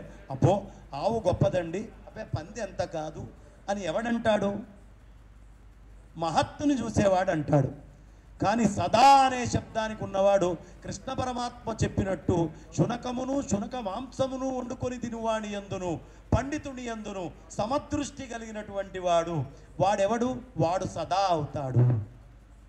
అందుకనే ఈశావాస్యమిదం జగత్ యత్కించిత్ జగత్యాం జగత్, ఇది పరమేశ్వరుడి యొక్క గొప్పతనం. అందుకనే పరమేశ్వరుడి యొక్క వైభవాన్ని, నిజాత్మతత్వాన్ని ఎవడు పడితే వాడు వర్ణించలేడండి, ఎవడూ చెప్పలేడు. ఎవడో ఎందుకు? మొత్తము ఈ పుష్పదంతుడు చెప్తాడు, మొత్తము ఈ సముద్రాల్లో ఉన్న నీళ్లు మొత్తం సిరా కింద మార్చుకోండి, ఈ భూమి మీద ఉండే వృక్షాలన్నిటినీ కళాల కింద మార్చుకోండి, ఈ భూమిని మొత్తాన్ని కాగితం కింద మార్చుకోండి, అవసరమైతే ఇతర గ్రహాలని కూడా కాగితం కింద మార్చుకోండి, సాక్షాత్తు సరస్వతి అమ్మవారిని తీసుకొచ్చి కూర్చోబెట్టండి, ఆవిడికి కళాలు, ఆ సిర, ఈ మొత్తము భూమి అంతా కాగితం ఇవ్వండి, అయినా శివుడి యొక్క మహాత్మ్యాన్ని పూర్తిగా ఆవిడ కూడా రాయలేదు, ఇంకా రాయడానికి చాలా మిగిలి ఉంటుంది అని చెప్తారు. కాబట్టి పరమేశ్వరుడి యొక్క మహత్తుని ఎవడు పడితే వాడు ఎలా పడితే అలా వర్ణించలేడు. ఎందుకు? యతో వాచో నివర్తంతే అప్రాప్య మనసా సహా. ఏ పరబ్రహ్మ వస్తువు దగ్గర వాక్కులు ఆగిపోతాయో, మనస్సు ఆగిపోతుందో, ఈ మనస్సు వాక్కులు అన్నీ కూడా ఆగిపోయి ఇక నేను దాని దగ్గరికి వెళ్ళలేను బాబోయ్ అని ఆగిపోతాయో, ఆ పైన ఉంటాడు పరమాత్మ. పరమాత్మ ఎక్కడుంటాడండి? యతో వాచో నివర్తంతే, వాక్కులు నివర్తి చెందిపోతాయట, ఇంకా నేను ఇక్కడికంటే కదలలేను అని. అందుకనే ఏమంటే పరమాత్మ తెలుసా అని ప్రశ్న వేశారు. ఇప్పుడు నేను ఇక్కడ కూర్చొని ఏదో ఆత్మ విషయమో బ్రహ్మ విషయమో మాట్లాడుతున్నప్పుడు కింద కూర్చున్న వాళ్ళు ఏమయ్యా నీకు పరమాత్మ తెలుసా అని అడిగారు అనుకోండి, తెలుసు అని చెప్తే పరమాత్మ తెలిసేదా అంటారు. పోనీ తెలీదు అని చెప్పాను అనుకో, నువ్వెందుకయ్యా మైకు తీసుకొని గంట సేపు నీకే తెలియనప్పుడు మాకేం చెప్తావు అని తిడతారు. కాబట్టి ఉపనిషత్తు చెప్తుంది పరమాత్మ తెలుసు అని చెప్పకూడదు, పరమాత్మ తెలియదు అని చెప్పకూడదు, పరమాత్మ తెలియనిది కాదులే అనాలి. ఎందుకు? అది అనుభూతిలో ఉంది. తెలియనిది కాదులే అనాలి తప్ప పరమాత్మ తెలుసు అని చెప్పకూడదు, తెలియదు అని చెప్పకూడదు. శివతత్వం నాకు తెలుసు అని ఎవడు చెప్పకూడదు, నాకు తెలీదు అని కూడా చెప్పకూడదు. ఎందుకంటే నోట్లోంచి మాట బయటికి వస్తోందంటే శివుడు లోపల దాక్కొని ఉంటేనే, ఆయన డమరుకం మోగితేనే ఆ ఊరులు వచ్చేది, లేకపోతే ఏది రాదు. కాబట్టి పరమాత్మ నీకు తెలుసా, శివుడు నీకు తెలుసా అంటే తెలుసు అన్నాడా? శివుడు తెలిసే వస్తువు కాదు. ఏమయ్యా శివుడు నీకు తెలీదా? తెలియకపోతే నువ్వు నాకేం చెప్తావు ఇక్కడ కూర్చొని అంటే తెలియంది కాదు అని చెప్పాలి. తెలియనిది కాదులే, పరమాత్మ ఎప్పుడూ తెలియని వాడు కాదు. అందుకని పరమేశ్వరుణ్ణి ఎప్పుడూ నిత్య నిరంతరము మనం మనస్సులో ధ్యానం చేయడమే జాగరణ. మరి ఉపవాసం అంటే ఏమిటండి అంటే కాళిదాసు వారు చెప్తారు, వాగర్థావివ సంపృక్తౌ వాగర్థ ప్రతిపత్తయే జగతః పితరౌ వందే పార్వతీ పరమేశ్వరౌ. వాక్కు అర్థము ఎలా అవినాభావమో అలా శివుడు పార్వతి అవినాభావమయ్యా, వాళ్ళిద్దరిని ఎవరు విడి చెయ్యలేరు. మరి జాగరూకతతోటి నిద్రపోకుండా ఉండేటటువంటిది శివము. శివరాత్రి అయితే శివరాత్రికి ఉదయం ఉపవాసం ఎందుకండి అంటే శివశక్త్యాయుక్తో యది భవతి శక్త ప్రభవితుం. నువ్వు ఉదయం చేసేటటువంటి ఉపవాసం అంతా శక్తికి సంబంధించింది. ఏమండి ఉదయం చేసేటటువంటి ఉపవాసం శక్తికి సంబంధించింది అని ఎలా చెప్తారండి మీరు? శక్తికి సంబంధించింది. ఉపవాసానికి శక్తికి ఏమిటి సంబంధం అంటే మనమందరం చాలా తెలివిగల వాళ్ళం అనుకుంటాం. అబ్బో నాకంటే మేధ ఇంకెవడికి లేదండి, నా బుద్ధి జాతే వేరు, నేను మా ఆవిడ్ని పల్టీ కొట్టించాను, మా అత్తగారిని పల్టీ కొట్టించాను, ఈ మాటతో మా మామగారిని కొట్టించాను, మా ఆయనని కొట్టించాను, మా అత్తగారిని మామగారిని కొట్టించాను, మా పిల్లల్ని బురిడి కొట్టించాను, లోకంలో ఎవడొచ్చినా నేను మాయ చేయగలుగుతున్నాను, నాకంటే తెలివిగలవాడు ఎవడండి అనుకుంటాం మనం. కానీ మన తెలివంతా అతి తెలివి. మనకంటే గొప్పదైనటువంటి ఒక తెలివి మన శరీరం లోపల పనిచేస్తోంది. మనకంటే చాలా గొప్పదైనటువంటి ఒక తెలివి పనిచేస్తోంది. ఏమంటే మనం అన్నం తింటాం, ఈ అన్నం దేనివల్ల అరుగుతోంది? మన మనస్సు వల్ల అరుగుతోందా, మన బుద్ధి వల్ల అరుగుతోందా? ఒకవేళ మనస్సు వల్లే అరుగుతోంది, బుద్ధి వల్లే అరుగుతోంది అంటే అన్నం తిని గాఢ నిద్రలోకి వెళ్ళిన వాడికి గాఢ నిద్రలో మనస్సు లేదే, లేదు అన్కాన్షియస్ స్టేట్లో ఉన్నటువంటి వాడికి మీరు చక్కగా ఫ్లూయిడ్స్ ఎక్కిస్తూ ఉన్నారు లోపలికి, ఆ ఎక్కించేటటువంటి వాడికి శరీరం లోపల వాడు తీసుకున్నటువంటి బి కాంప్లెక్స్ దగ్గర నుంచి మల్టీవిటమిన్స్ దగ్గర నుంచి రకరకాలైనటువంటి డ్రగ్స్ అన్నీ లోపలికి వెళ్తూ ఉన్నాయి, శరీరం లోపల వంట పడుతూ ఉందే అది. కాబట్టి మన మనస్సుకి మన బుద్ధి కంటే కూడా గొప్పదైనటువంటి తెలివి మన శరీరంలో ఒకటి ఉంది. ఆ తెలివి ఎప్పుడూ పనిచేయడం వల్లే, ఆ తెలివి ఉండడం వల్లే ఈ మనస్సు ఈ బుద్ధి అనేటటువంటివి మనకి పనిచేస్తున్నాయి. అంటే మనం తిన్నటువంటి అన్నాన్ని మనకంటే గొప్పదైనటువంటి ఒక తెలివి మన శరీరం లోపల అరిగిస్తోంది. ఎవరయ్యా ఆ తెలివి? పరాశక్తి, పరాప్రకృతి. ఆ తల్లి మన శరీరం లోపల ఉండి మనం తిన్నటువంటి అన్నాన్ని, అది నిజమైనటువంటి తెలివి. అందుకనే మనకి యాదేవి సర్వభూతేషు క్షుధారూపేణ సంస్థిత నమస్తస్యై నమస్తస్యై నమస్తస్యై నమో నమః. మనం పడుకుంటున్నాం, పడుకోవడం అంటే మనస్సు బుద్ధి లయం అవడం, గాఢ నిద్రలోకి వెళ్తున్నాం. దీని అర్థం ఏమిటి? యాదేవి సర్వభూతేషు నిద్రారూపేణ సంస్థిత. మనలో నిద్ర వస్తోంది.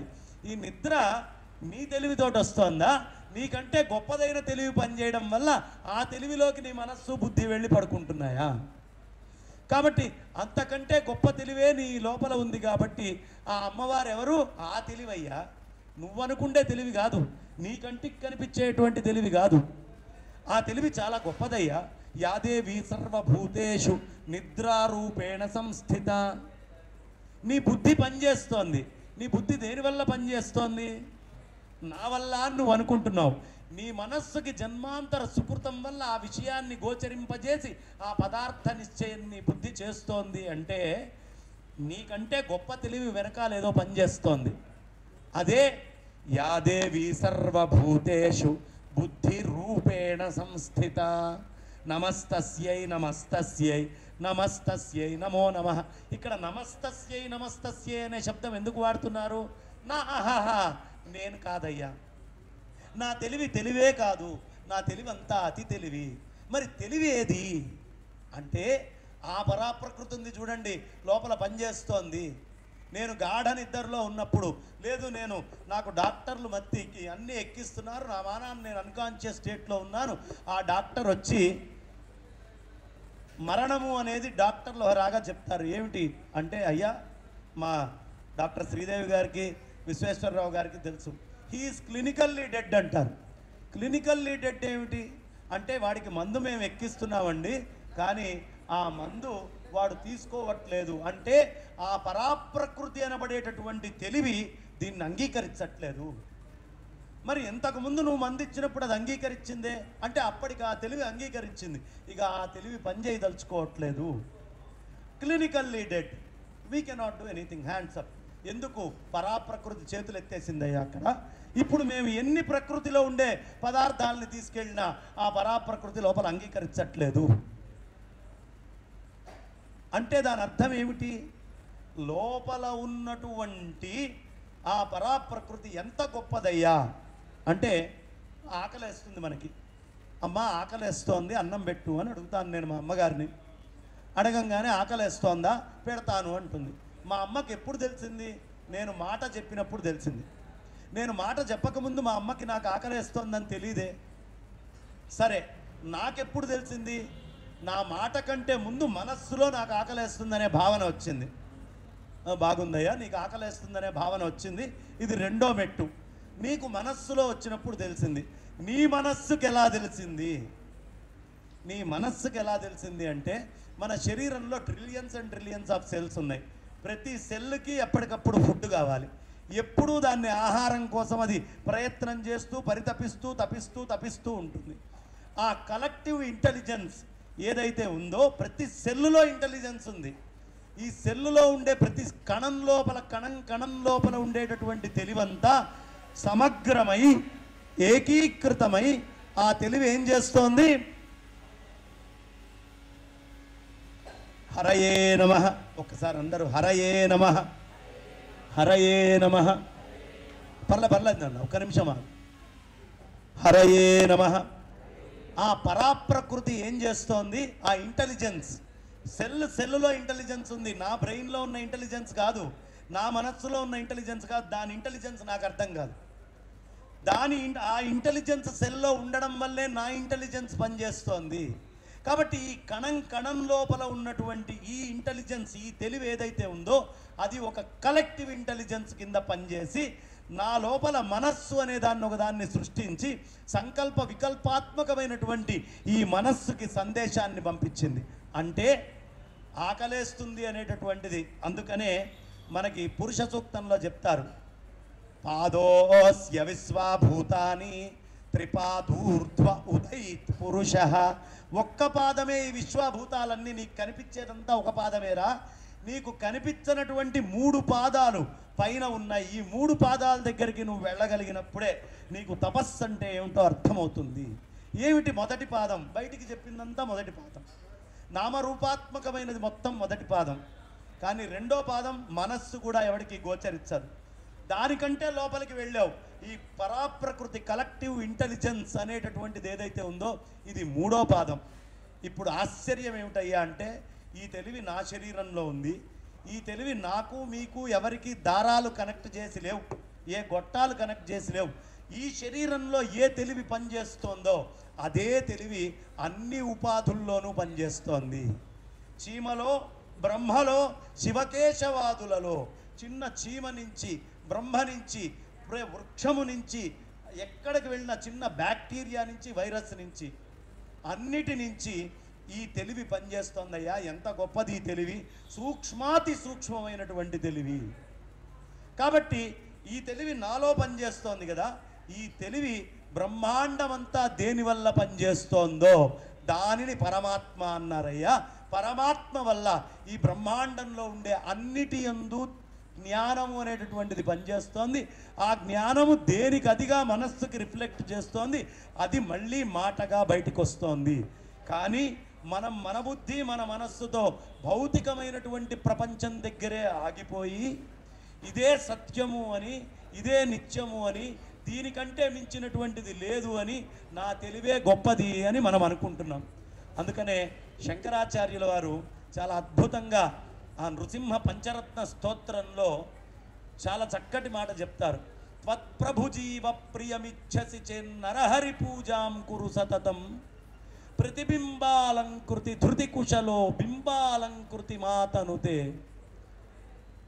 చేతో భృంగ భ్రమసి వృధా భవమరు భూమౌ విరసాయాం భజ భజ లక్ష్మీ నరసింహానఘ పద సరసిజ మకరందం. ఓ జీవుడా, త్వత్ప్రభు జీవ, నీ యొక్క ప్రభువు యొక్క జీవితాన్ని నువ్వు బాగుండాలని కోరుకుంటే ఓ మనస్సా గుర్తుంచుకో, నీ మనస్సుకి ప్రభువు ఎవరు? జీవుడు. జీవుడు ఉండడం వల్లే వాడి అజ్ఞానం వల్ల ఈ మనస్సు ఏర్పడుతోంది. వాడి జ్ఞానం వస్తే మనస్సే లేదు. మనస్సు చిరంజీవి అయిపోయి అంతటా ఆత్మస్వరూపంగా మారిపోతుంది. కాబట్టి త్వత్ప్రభుజీవ ప్రియమిచ్చసి, త్వత్ప్రభుజీవ ప్రియమిచ్చసి, నీ ప్రభువు యొక్క జీవితము, ఆ జీవుడు అనేటటువంటి వాడు నీకు ప్రియమైతే వాడికి నువ్వు మంచి చెయ్యాలి అనుకుంటే నువ్వేం చేస్తావు? త్వత్ప్రభుజీవ ప్రియమిచ్చసి చే నరహరి పూజాం కురు సతతం, నరహరి పూజ చేయండి. ఎందుకు? ప్రతిబింబాలంకృతి ధృతి కుశలో. మనం ఎంతసేపు ఉన్నా ప్రతిబింబాన్ని అలంకరించాలనుకుంటాం, కానీ బింబాన్ని అలంకరించాలని ఎవడైనా అనుకుంటాడా? ఎవడు అనుకోవట్లేదు. ప్రతిబింబం మన మనస్సు మన బుద్ధి ప్రతిబింబం, కానీ బింబం ఏమిటి? పరమాత్మ. ఎలా అంటే మనం ఒక అద్దం ముందరికి వెళ్ళి నిల్చుంటాం. ఆ అద్దంలో కనిపించేటువంటి ప్రతిబింబానికి చక్కటి నగలు పెట్టండి. అద్దంలో మీ రూపంలో కనిపించేటువంటి మీరు అనుకుండే అద్దం లోపల ఉన్న రూపానికి నగలు పెట్టండి, బొట్లు పెట్టండి, చీరలు కట్టండి, ప్యాంటు చొక్కాలు వేయండి, దానికి టోపీ పెట్టండి, రకరకాల అలంకారాలు, గంధాలు, అత్తర్లు, సెంట్లు, పర్ఫ్యూమ్లు అన్నీ కొట్టండి. ఏమైనా ప్రయోజనం ఉందా? మనం ఒక్కసారి పక్కకి జరగంగానే ఈ పెట్టినటువంటి అలంకారం అద్దం ముందంతా నిర్వీర్యమైపోతోంది కదా. త్వత్ ప్రభుజీవ ప్రియమిచ్చసి, నీ ప్రభువు యొక్క ఓ మనస్సా జీవుడి యొక్క మంచి కోరుకుంటే ఈ జీవుడు ప్రతిబింబమయ్యా, బింబం పరమాత్మ. పరమాత్మ యొక్క ప్రతిబింబాన్ని నువ్వు అలంకరిస్తున్నావు. ఎలా అంటే అద్దంలో ఉన్నటువంటి ప్రతిబింబాన్ని నువ్వు అలంకరించి ఆనందపడడం ఎలాంటిదో ఈ ప్రతిబింబాన్ని అలంకరించడం కూడా, అంటే ఈ జీవుడి కోరికలు తీరుస్తూ ఉంటాడు. అబ్బా, నాకు అద్భుతమైన టీ ఉంటే బాగుండు, మంచి కాఫీ ఉంటే బాగుండు, చక్కటి మంచం పడుకోవడానికి ఉంటే బాగుండు, నాకు ఒక బెంజ్ కారు ఉంటే బాగుండు. ఇవన్నీ కూడా జీవగతమైన అజ్ఞాన ఆవృతమైనటువంటి కోరికల వల్ల వస్తున్నాయి. త్వత్ ప్రభుజీవ ప్రియమిచ్చసి, ఓ మనస్సా నువ్వేం చేస్తున్నావు? ఆ కోరిక రాగానే దాన్ని పొందడం కోసం ఓ 5-10 మంది పనివాళ్ళని వేసుకొని నీ జ్ఞానేంద్రియ కర్మేంద్రియ సమూహంతో రోడ్డును పడుతున్నావు. నువ్వు బయటికి వెళ్ళి వాడి కోరికలు తీర్చేటటువంటి పనిలో తిరుగుతున్నావు. కానీ మనస్సా, నువ్వు అలా బయటికి వెళ్ళడం ఎలాంటిదో తెలుసా? ఎడారిలోకి వెళ్ళి అక్కడ ఉండేటటువంటి ఎండమావిని చూసి, ఈ ఎండమావి దగ్గర నీళ్లున్నాయి కాబట్టి, చెట్లుంటాయి కాబట్టి, ఇక్కడ మకరందం ఉంటుంది కాబట్టి ఈ మకరందాన్ని నేను తాగుదాము అనుకోవడం ఎలాంటి జ్ఞానమో. మనస్సా సంసారంలో బయటికి వెళ్ళి ఈ జీవుణ్ణి ఆనందపరుద్దాం అనుకునేది అలాంటి జ్ఞానమే. కాబట్టి నువ్వు ప్రతిబింబాన్ని అలంకరిస్తున్నావు. ఇన్ఫినిట్. ఆ జీవుడి యొక్క కోరికలు unlimited. Wants are unlimited. Economics దియంగానే మనకు మొదలుపెట్టేది అదే కదా, వాంట్స్ ఆర్ అన్లిమిటెడ్. ఆశకి నోరెంత? ఆకాశమంతా. ఆకాశానికి ఎండుందా? ఆశకి ఎండుందా?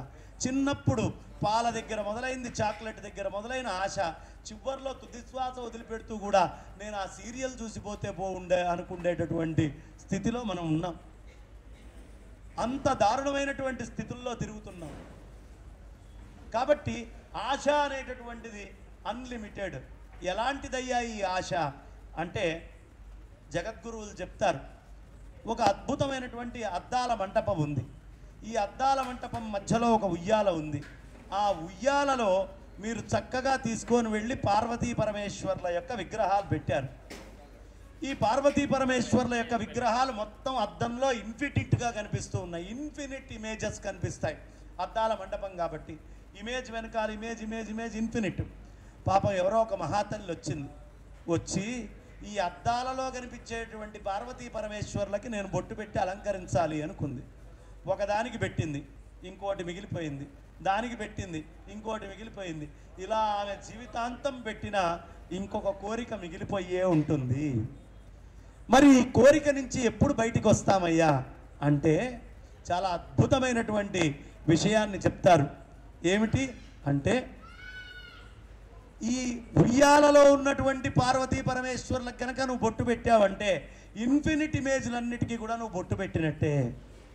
దీనికి పెట్టవయ్యా బొట్టు, అప్పుడు నువ్వు అన్నిటికీ బొట్టు పెట్టినట్టే. అలాగే నీలో ఉన్నటువంటి ఆత్మస్వరూపమైనటువంటి ఆ నిజాత్మతత్వాన్ని నువ్వు గుర్తిస్తే మిగతా జీవులలో మిగతా జీవజాతి మొత్తములో నువ్వు ఆ ఈశ్వరుణ్ణి దర్శించగలుగుతావు. అప్పుడు నువ్వు ఇన్ఫినిట్గా కనిపించేటటువంటి ఆ పరమాత్మే నీకు వశమైందవుతుంది. అలా కాకుండా బయట చెయ్యాలనుకుంటావా, నీకు ఎప్పటికీ వశం కాదయ్యా అని చెప్పి ఈ బొట్టు పెట్టడము మనం పొరపాటున కూడా జీవుడి యొక్క కోరికలకి మనం ఎప్పుడూ తీర్చాలి అని తిరగకూడదు. ఆత్మ చైతన్యము ఆత్మస్థితి కోసం మనం ప్రయత్నం చేయాలి అనే విషయాన్ని చాలా అద్భుతంగా శంకర భగవత్పాదాచార్యులు వారు భవమరుభూమౌ విరసాయం, మరుభూముల్లో ఎందుకు తిరుగుతున్నావయ్యా, అనవసరంగా ఎడారుల్లో మనసా తిరక్కు, ఈ సంసారంలో తిరక్కు, ఎప్పటికీ ఈ సంసారంలో నీకు పూర్ణత్వం లభించదు. ఎక్కడ లభిస్తుంది అంటే ఇవాళ శివరాత్రి, ఈ రాత్రి అంధకారం అనేది గుర్తుంచుకొని అమావాస్య ముందు వచ్చేటువంటి అంధకారం, ఈ అంధకారంలో నీ లోపల సృష్టికర్త ఉన్నాడు, స్థితికర్త ఉన్నాడు, కానీ ఈ విషయాలని లయం చేసేటటువంటి లయకర్త లేడయ్యా. కాబట్టి ఈ లయకర్త రాకపోతే ఈ సృష్టి యొక్క ఆద్యంతాలు సృష్టి చేసిన వాడికి అంతుబట్టదు, స్థితి చేసిన వాడికి అంతుబట్టదు. ఎప్పుడు అంతపడుతుందయ్యా, ఈ పుట్టింది ప్రతిదీ లయమైపోతుంది. ఎక్కడికి లయమైపోతోంది? పూర్ణ అంధకారంలో ఆ పరమాత్మ తత్వంలో లయమై తిరోధానమై మళ్ళీ ధాతా యథాపూర్వమకల్పయన్ సృష్టిలోకి వస్తుంది. ఈ రహస్యాన్ని నువ్వు తెలుసుకో. అది చెప్పడం కోసమే పరమాత్మ ఇవాళ రాత్రి 12 గంటల సమయంలో, 12 అంటే మళ్ళీ ఇంగ్లీష్ టైం 12 కాదండి, ఇంగ్లీష్ టైం 12 కాదు. ఇంగ్లీష్ టైం 12 ఏదైతే ఉందో అది మీన్ టైం, ట్రూ టైం కాదు. ట్రూ టైం ఏమిటి అంటే, మనం మధ్యాహ్నం ఒక కర్రపుల్లని పాతుతాం. ఈ కర్రపుల్ల పాతినప్పుడు ఈస్ట్ మనకి ఏదైతే కలకత్తా ఉందో అక్కడ మనకంటే ఒక 20 నిమిషాల ముందే ఆ కర్రపుల్లకి అటు ఇటు నీడపడకుండా ఒక 5 డిగ్రీల టిల్ట్ తోటి నీడ లుప్తమవుతుంది. దాన్ని అభిజిల్ లగ్నము అంటారు. అక్కడ నుంచి లెక్క వేసుకొని ముహూర్తాలను లెక్క కట్టుకొని రాత్రి 12 అంటే హైదరాబాద్కు వచ్చేటప్పటికి 12 గంటల 23 నిమిషాలకి 12 గంటల 23 నిమిషాల ప్రాంతములో మనకి ఇక్కడ లింగోద్భవ కాలం అవుతుంది. కాబట్టి ఈ లింగోద్భవ కాలంలో ట్రూ టైంలో మనం చేసుకోవాల్సినటువంటిది ఏమిటయ్యా అంటే ఆ సరైనటువంటి సమయం, ఆ సమయంలో ఆ నిశి సమయంలో శివ చైతన్యంతో మనం గడపాలి. శివ చైతన్యము అంటే అందుకనే మనకిప్పుడు చక్కగా బ్రాహ్మణోత్తములు లింగాన్ని తయారు చేస్తున్నారు, మృణ్మయ లింగాన్ని తయారు చేస్తున్నారు. ఈ మృణ్మయ లింగం ఏం చేస్తుంది? ఈ లింగము యొక్క ప్రత్యేకత, దీని ముందు మహన్యాసంతో మంత్రాలు చెప్పుకుంటాం. మహన్యాసంలో ఏం చెప్తాం? నా రుద్రో రుద్రమర్చయేత్, రుద్రుడు కానటువంటి వాడు రుద్రుణ్ణి అర్చించలేడు. ఇది మహన్యాస సారాంశం. ఆ రుద్రుడు కావాలి అంటే త్వగస్థిగతై సర్వపాపేభ్యై, నీ చర్మానికి, నీ అస్తులకి, నీ మనస్సుకి, నీ బుద్ధికి, నీ చిత్తానికి, నీ అహంకారానికి, నీ కర్మేంద్రియ జ్ఞానేంద్రియ సమూహానికి అన్నిటికీ కూడా పట్టినటువంటి పాపం పోవాలి. పాపం ఎలా పోతుందయ్యా అంటే శివ శివ శివ అని శివనామం చేస్తే పాపం పోతుంది. అప్పుడు చిత్తం పరిపాకం కలుగుతుంది. అందుకనే త్యాగబ్రహ్మ గారు అంటారు, శివ శివ శివయనరాధ శివనామము చేద, శివ శివ శివయనరాధ భవభయ బాధల బాపుకొనరాధ. ఈ భవభయము అనేటటువంటి దాని నుంచి వచ్చే బాధ దేనివల్ల వస్తుందండి? బాధ దేనివల్ల వస్తుంది? జన్మాంతరంలో చేసినటువంటి పాపము ఈ జన్మలో తాపం కింద మారుతుంది, ఈ జన్మలో తాపం కింద మారుతుంది. అందుకనే కృష్ణ పరమాత్మని చెప్పేటప్పుడు పాపత్రయ వినాశయ అనరు, తాపత్రయ వినాశయ, తాపత్రయ వినాశాయ అని చెప్తారు. తాపము అనేటటువంటిది పోవాలి. తాపము పాపము యొక్క బై ప్రోడక్ట్. పాపము ఉంటే తాపం వస్తుంది, పాపం లేకపోతే తాపం వచ్చే అవకాశం లేదు. మనం ఏ పాపమైతే చేశామో దానివల్ల తప్పిస్తున్నాం, బాధపడుతున్నాం, మనస్సులో కష్టాలు తెచ్చుకుంటున్నాం, ఇంద్రియాలకు ఇబ్బంది పెడుతున్నాం. కాబట్టి ఈ తాపం పోవాలి. తాపము పోవాలి అంటే ఏం చెయ్యాలి? భగవన్ నామాన్ని చెయ్యండి అయ్యా. నామస్మరణ ధన్యోపాయము. నామస్మరణను చేస్తూ ఉండండి. ఒక్కసారి గట్టిగా అందాం. శివ శివేతి శివేతి శివేతివా, భవ భవేతి భవేతి భవేతివా, హర హరేతి హరేతి హరేతివా, భజ మనః శివమేవ నిరంతరం. మనస్సులో ఎప్పుడూ శివనామస్మరణాన్ని చేస్తూ ఉంటే సమస్తమైనటువంటి ఈప్సితాలు తీరుతాయి. అందుకనే మనకి జగద్గురువులు అనంత శ్రీ విభూషితులు శ్రీ శ్రీ శ్రీ విధుశేఖర భారతీ స్వామి వారు ఒక మంత్రం చెప్పారు. తప్పకుండా చేసుకోండి అయ్యా ఈ మంత్రం అన్నారు. అదేమిటి? నమఃశంకరాయ నమఃశంకరాయ నమఃశంకరాయ అని భగవన్నామం గనక మనం చేస్తే మన చిత్తము పరిశుద్ధమవుతుంది. చిత్తము ఎప్పుడు పరిశుద్ధమవుతుందో, ఈ చిత్తములో పరిశుద్ధమైనటువంటి చిత్తములో జ్ఞానము లోపలికి వెళ్ళి తనంతట తానుగా కూర్చుంటుందట. ఈ చిత్తము అనేటటువంటిది ఒక వర. ఈ వర లోపల ఖడ్గం దూరాలి. ఎప్పుడు దూరుతుంది? మధ్యలో ఏ అడ్డంకి ఉండకూడదు. ఆ అడ్డంకి అంతా కూడా పాపం. ఈ పంచక్రోశాలు అనేటటువంటి వరలో పాపము అనేటటువంటి పంకిలము జ్ఞానం రావడానికి అడ్డుపడుతోంది. ఈ పంచక్రోశాల లోపల శివనామము అనేటటువంటి ఆ స్నేహ లేప పూతని తీసుకొని ఉన్నటువంటి అడ్డాలన్నిటినీ కూడా బయటికి తీసేయాలి.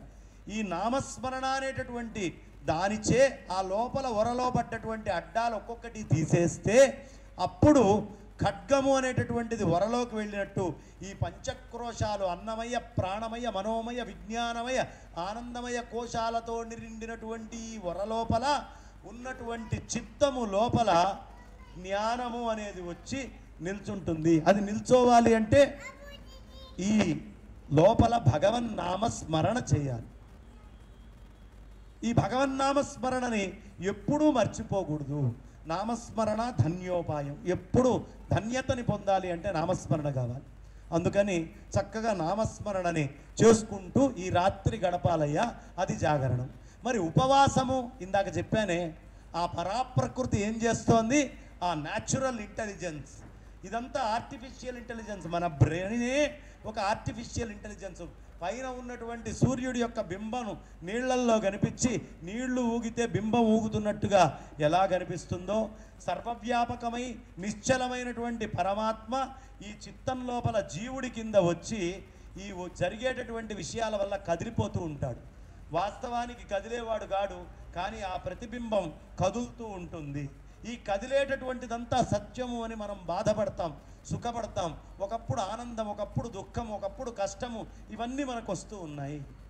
కాబట్టి ఈ న్యాచురల్ ఇంటెలిజెన్స్ ఉపవాసము అనేది ఎందుకు చేస్తున్నాము అంటే, ఆ లోపల ఏ తెలివైతే మనం తిన్న అన్నాన్ని అరిగిస్తోందో ఆ తెలివి మీద దృష్టి పెట్టయ్యా. ఆవిడ పరాశక్తి. నీ లోపల అజ్ఞానంతో నిద్ర ఉంది చూసావా? ఈ నిద్రని ఆపడానికి నువ్వు చేయాల్సినటువంటిది మహాశివము అనేటటువంటిది అక్కడ తీసుకొచ్చి అక్కడ ఏర్పాటు చేయి. ఈ ఉపవాసం చేయడం శక్తిని ఆరాధించడము, ఈ జాగరణ చేయడం అనేది శివుణ్ణి తీసుకొచ్చి ప్రతిష్ఠ చేయడం, ఆ శక్తిలో శివుణ్ణి ప్రతిష్ఠ చేయడం. అప్పుడు ఏమవుతుంది? శివశక్త్యాయుక్తో యది భవతి శక్త ప్రభవితుం. అందుకనే శక్తితో ఉపవాసం చేసినటువంటి వాడి యందు వచ్చినటువంటి శివుడు ఎవరైతే ఉంటాడో అతను జడం కాకుండా చైతన్య స్వరూపుడై నిన్ను చైతన్యం వైపుకి ప్రయాణం చేసేట్టుగా చేస్తాడు. లేకపోతే జడమైనటువంటి భౌతిక విషయాల్లో పడి తిరిగేటటువంటి వాడిని జడుడి కింద తయారు చేస్తాడు, ఇంకా జడుడి కింద తయారు చేస్తాడు. మరి ఆ పరమేశ్వరుడు సర్వవ్యాపకమై బ్రహ్మాండమంతా నిండి ఉన్నటువంటి వాడు కదండి. ఈ బ్రహ్మాండమంతా నిండి ఉన్నటువంటి పరమాత్మని మనం కొలవగలమా? ఏమ్మా, అగ్ని ఎక్కడ ఉంది? అగ్ని లేని చోటు ఏదైనా ఉందా? పృథివీ లేని చోటు ఏదైనా ఉందా? పృథివీ లేని చోటుని ఎవరైనా చూపించగలరా? పంచభూత పంచీకరణము అంటారు, పంచీకృత పంచీకరణము అంటారు. అంటే ప్రతి భూతములో మిగతా 4 భూతాలు ఉన్నాయి. ఇప్పుడు మనమందరం నీళ్ల మధ్యలో ఉన్నాం. నీళ్ల మధ్యలో ఉన్నాము అనే విషయం మనకు తెలియాలి. అంటే ఎలా తెలుస్తుంది? అంటే ఇప్పుడు నేను మాయిశ్చర్లో కూర్చొని ఉన్నా, నా చుట్టూతా మాయిశ్చర్ ఉంది, హ్యూమిడిటీ ఉంది. అంటే ఏమిటది? నీరు కాదా? నీ కంటికి గోచరం కాకుండా నీళ్ల మధ్యలో నువ్వు ఉన్నావు. నీ కంటికి గోచరం కాకుండా నీళ్లున్నాయంటే మిగతా 4 భూతాలు, పృథివీ ఉంది. నీ కంటికి గోచరం కాకుండా ఆకాశం ఉంది. నీ కంటికి గోచరం కాకుండా మొత్తము వాయువుతోటి నిండి ఉంది. కాబట్టి ఇవి పంచభూతాలు. ఈ పంచభూతాలకి అధిష్టాత ఎవరండి? పరమేశ్వరుడు. అందుకని ఈ పంచభూతాలలో మనం జీవిస్తున్నాం. పంచభూతమయమైనటువంటి ఈ శరీరము, పంచభూతాల వల్ల ఈ మనస్సు ఏర్పడుతోంది. పంచభూతాలే మనస్సుకు కారణం. మనస్సుకి తల్లి తండ్రి ఉన్నారండి. మనస్సుకి తల్లి ఆకాశం, మనస్సుకి తండ్రి వాయువు. ఈ రెండు ఉన్నాయి. వాయువు ఆకాశము అంటే స్పేస్. ఎన్ని చూసినా కొత్త విషయాన్ని పెట్టుకోవడానికి స్పేస్ ఉంది. ఎన్ని చూసినా ఆ విషయాన్ని ప్రాసెస్ చేసుకొని బయటికి ఎక్స్ప్రెస్ చేయడానికి వాయువు స్పీడ్. ఈ రెండు ఉన్నాయి. కాబట్టి మనస్సుకి తల్లి తండ్రి ఎవరు అంటే రాజయోగం చెప్తుంది. చాలా ప్రత్యేకంగా పతంజల రాజయోగంలో మనస్సుకి తల్లి ఆకాశము స్పేస్, తండ్రి వాయువు. కాబట్టి ఈ తల్లి తండ్రి అనేవి పంచభూతాలే. మళ్ళీ నీ మనస్సు పంచభూతమే, నీ శరీరము పంచభూతాలే. ప్రాణాయామం ఎందుకు చేయాలయ్యా అంటే నీ మనస్సుకి తండ్రి వాయుదేవుడు, ఆయన సంచారాన్ని ఆపాలి. ఆ మానస వనచరవర సంచారము నిలిపి అన్నారు కదా. దేన్ని చేసి నువ్వు సంచారాన్ని ఆపుతావు అంటే నీలో ఉన్న వాయువుని ఆపితే, స్తంభింపజేస్తే, తద్వారా ఆకాశము కూడా స్తంభించబడితే, ఈ రెండు స్తంభన అయినప్పుడు నీ మనస్సు స్తంభన అవుతుంది. ఈ మనస్సుని స్తంభన చేయాలి అంటే ప్రాణాయామం చేయవయ్యా అని చెప్తారు. రాజయోగంలో ఇది భాగం. మనస్సుని నిల్చోబెట్టాలి. అప్పుడు కానీ ఈ గాలికి రెపరెపలాడేటటువంటి దీపం ఏదైతే ఉందో, మన లోపల మనస్సు అనే దీపం ఉంది కదా, ప్రాణాయామం చేయడం వల్ల రెపరెపలాడేటటువంటి దీపము, అటు ఇటు తిరుగుతూ ఉండేటటువంటి దీపము గాలి లోపలికి వెళ్ళక జ్ఞానస్వరూపమై నిశ్చలమై అలా ఉంటుంది. లోపల మనస్సుని నిశ్చలంగా ఉంచాలి అంటే ప్రాణాయామాన్ని చెయ్యి. అదే భగవద్గీతలో కృష్ణ పరమాత్మ చెప్తారు. శంకరాచార్యులు వారు భజగోవిందులో ప్రాణాయామం ప్రత్యాహారం ఈ రెండు చేయవయ్యా అని చెప్తారు. ఎందుకు చెప్తున్నారు అంటే ప్రాణాయామము అనేటటువంటిది మనం గనక ఆచరించినట్లయితే మనస్సు నియంత్రణలోకి వస్తుంది. తద్వారా ఆ సెల్స్ లోపలికి ఒక్కసారి మీరు తీసుకొని వెళ్ళి హృత్స్థానంలో ఆక్సిజన్ తోటి ఒక్కసారి గట్టిగా వాయువుని తీసుకొని స్తంభింపజేసి నిల్చోబెడితే ఆ ఉన్నటువంటి వాయువుని తీసుకుంటూ అవి స్తబ్దంగా ఆగిపోతాయి. మూమెంట్ లేకుండా ఒక్కసారి ఆగిపోతే చిత్తము, మనస్సు అనేటటువంటిది మనకి నిలుస్తుంది. ఏం చెయ్యాలి అంటే మనస్సుని ఎలా ఆధీనంలోకి తీసుకోవాలండి అని యోగ వాసిష్టంలో అడిగారు. రామచంద్రమూర్తి వశిష్ఠుల వారిని అడిగారు. అడిగితే, నాయన అనేక జలబిందువుల సమాహారమే మేఘము, అనేక విషయాల యొక్క సమాహారమే నీ మనస్సు. ఒక్కొక్క జలబిందువు పైనుంచి పడిపోయింది అనుకోండి, మేఘానికి నామరూపాలు ఉన్నాయా? అలాగే నీలోంచి ఒక్కొక్క విషయాన్ని నువ్వు తీసేస్తే నీ మనస్సుకి నామరూపాలు లేవు. అనేకమైనటువంటి కట్టెలు తీసుకొని వచ్చి నువ్వు అగ్నిని వెలిగిస్తావు. ఈ అగ్నిని వెలిగిస్తే పెద్ద జాజ్వల్యమానమైనటువంటి మంట వస్తుంది. ఒక్కొక్క కర్రపుల్లా తీసి పక్కన పడేసేయండి. ఆ అగ్నికి నామరూపాలు ఉన్నాయా? ఆ అగ్నికి నామరూపాలు ఉండవు. అలాగే నీ మనస్సు లోపల అనేకమైనటువంటి విషయాల సమాహారంతో నువ్వు నింపుకొని జాజ్వల్యమానమైనటువంటి అగ్నిని చేస్తున్నావు. నీ మనస్సు ఎలాంటిదయ్యా అంటే జలము ఎలాంటిదో అలాంటిది. H2O 2 హైడ్రోజన్ మాలిక్యూల్స్ అగ్నితత్వము, అలాగే వాయుతత్వము, ఈ రెండు ఉన్నాయి. ఆకాశతత్వం కూడా దాంట్లో ఉంటుంది. యాక్చువల్గా ఫార్ములేస్లో వీళ్ళు రాయర్ కానీ మన పూర్వీకులైనటువంటి వాళ్ళు స్పేస్ కూడా మెన్షన్ చేసేవాళ్ళు. పంచభూతాల్ని మన వాళ్ళు చూపించేవాళ్ళు. ఇక్కడ ఓన్లీ ఎలిమెంట్స్ దాకానే చూపిస్తున్నారు. కానీ H2 అనేటటువంటి 2 హైడ్రోజన్ మాలిక్యూల్స్కి ఎంత స్పేస్ని నువ్వు కేటాయిస్తున్నావు, ఆ ఆక్సిజన్కి ఎంత స్పేస్ని కేటాయిస్తున్నావు, ఎంత స్పేస్ వచ్చిన తర్వాత ఈ స్పేస్లో ఆ వాటర్ డ్రాప్ తయారవుతోంది, ఆ వాటర్ కణము ఎలా ఆ మాలిక్యూల్ ఎలా తయారవుతోంది అనే దాంట్లో స్పేస్ అనేటటువంటిది వాళ్ళ సైంటిస్ట్స్ తీసుకోలేరు. కానీ మన ఋషులు ఆ స్పేస్ని కూడా చెప్పారు. అంటే నీ మనస్సు ఎలా వస్తోందయ్యా, ఇప్పుడు నీకు కనిపిస్తున్నటువంటి ఆ జలం ఏదైతే నిర్మలంగా ఉందో అలా వస్తోంది. ఆ నిర్మలమైనటువంటి జలములో నువ్వేం చేస్తున్నావు? ప్రాపంచిక మలాలన్నింటినీ తీసుకొచ్చి కలుపుతున్నావు. ఇవాళ గంగలో తీసుకొని వెళ్ళి ఆ ప్రదూషణం అంతా ఎలా కలుపుతున్నామో గంగాస్వరూపమైనటువంటి ఈ మనస్సులో కూడా అనేకమైనటువంటి కల్మషాలని తీసుకొచ్చి ఆ కల్మషాలతోటి మనం ప్రవాహం చేస్తున్నాం. అందుకనే శంకరాచార్యుల వారు కాశీ పంచకంలో మనో నివృత్తి పరమోపశాంతి, మనస్సుని నివృత్తి చేయడమే పరమమైనటువంటి శాంతి అయ్యా. మనో నివృత్తి. నివృత్తి అంటే ఏమిటి? మలము లేకుండా అది ప్రవాహం అయితే నివృత్తి. మలాల్ని కలుపుకుంటూ చేసే పనంతా ప్రవృత్తి. నీ ప్రవృత్తి ఏంటయ్యా? బొమ్మలు గీస్తానండి. ఎందుకురా బొమ్మలు? మనస్సు ఆనందంగా ఉంచుకొని నిశ్చలమైన బ్రహ్మస్వరూపం అయి ఉంటే ఏదో ఒక పనిలోకి ఎందుకు వెళ్తున్నావు? దాన్ని నిగూఢం చేయి, మనస్సుని నిలబెట్టు, ఆ పరమాత్మని పొందు, ఎలా అయినా సరే పొందు అని చెప్తారే. మనస్సుని మనో నివృత్తి పరమోపశాంతి సా తీర్థవర్య మణికర్ణికాత్ర. ఆ తీర్థరాజం ఏదుందో అదే మణికర్ణిక. మణికర్ణిక అంటే ఏదో అనుకుంటున్నావా? నీ మనస్సుని నివృత్తిలో ఉంచడమే మణికర్ణిక. సా తీర్థవర్య మణికర్ణికాత్ర యస్య ప్రవాహ విమలాది గంగా. నివృత్తి చేసిన తర్వాత నీ మనస్సుని ఏ ఏ విషయాలు నువ్వు ఆనందంగా అందరూ బాగుండాలని బయటికి ప్రవాహం చేస్తున్నావో అదే విమలం మలం లేనటువంటి గంగా. సా కాశికాహం నిజబోధ రూప.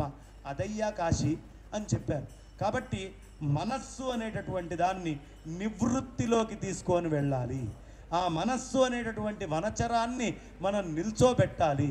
ఈ నిల్చోబెట్టాలి అంటే శివశక్త్యాయుక్తో ఇవాళ ఉపవాసం చేయడం వల్ల మన లోపల ఒక రకమైనటువంటి మనస్సు దేనివల్ల వస్తోంది? మనస్సుకు కారణం ఏమిటండి? శంకరాచార్యులు వారు చెప్తారు, చాలా అద్భుతమైనటువంటి ఛాందోగ్య ఉపనిషత్ భాష్యం రాస్తూ చెప్తారు శంకరులు. మనం తిన్నటువంటి అన్నం 3గా విభజన అవుతుందట. అందులో స్థూల భాగము పురీషం వేస్ట్ కింద వెళ్ళిపోతుందట, మధ్యమ భాగము మాంసం కింద మారుతుందట, అందులో సూక్ష్మ భాగం మనస్సు కింద మారుతుంది. కాబట్టి మనం తిన్న అన్నము వల్ల మన మనస్సు వస్తుంది. ఎలా పడితే అలా ఎక్కడ పడితే అక్కడ వెళ్ళి బఫేలో భోజనం చేయడం కాదు. బఫేలో ఏం చేస్తాం? నిల్చోనే తింటుంది కదా. అలా నిల్చొని అటు ఇటు తలకాయ తిప్పుతూ తింటాం కాదయ్యా.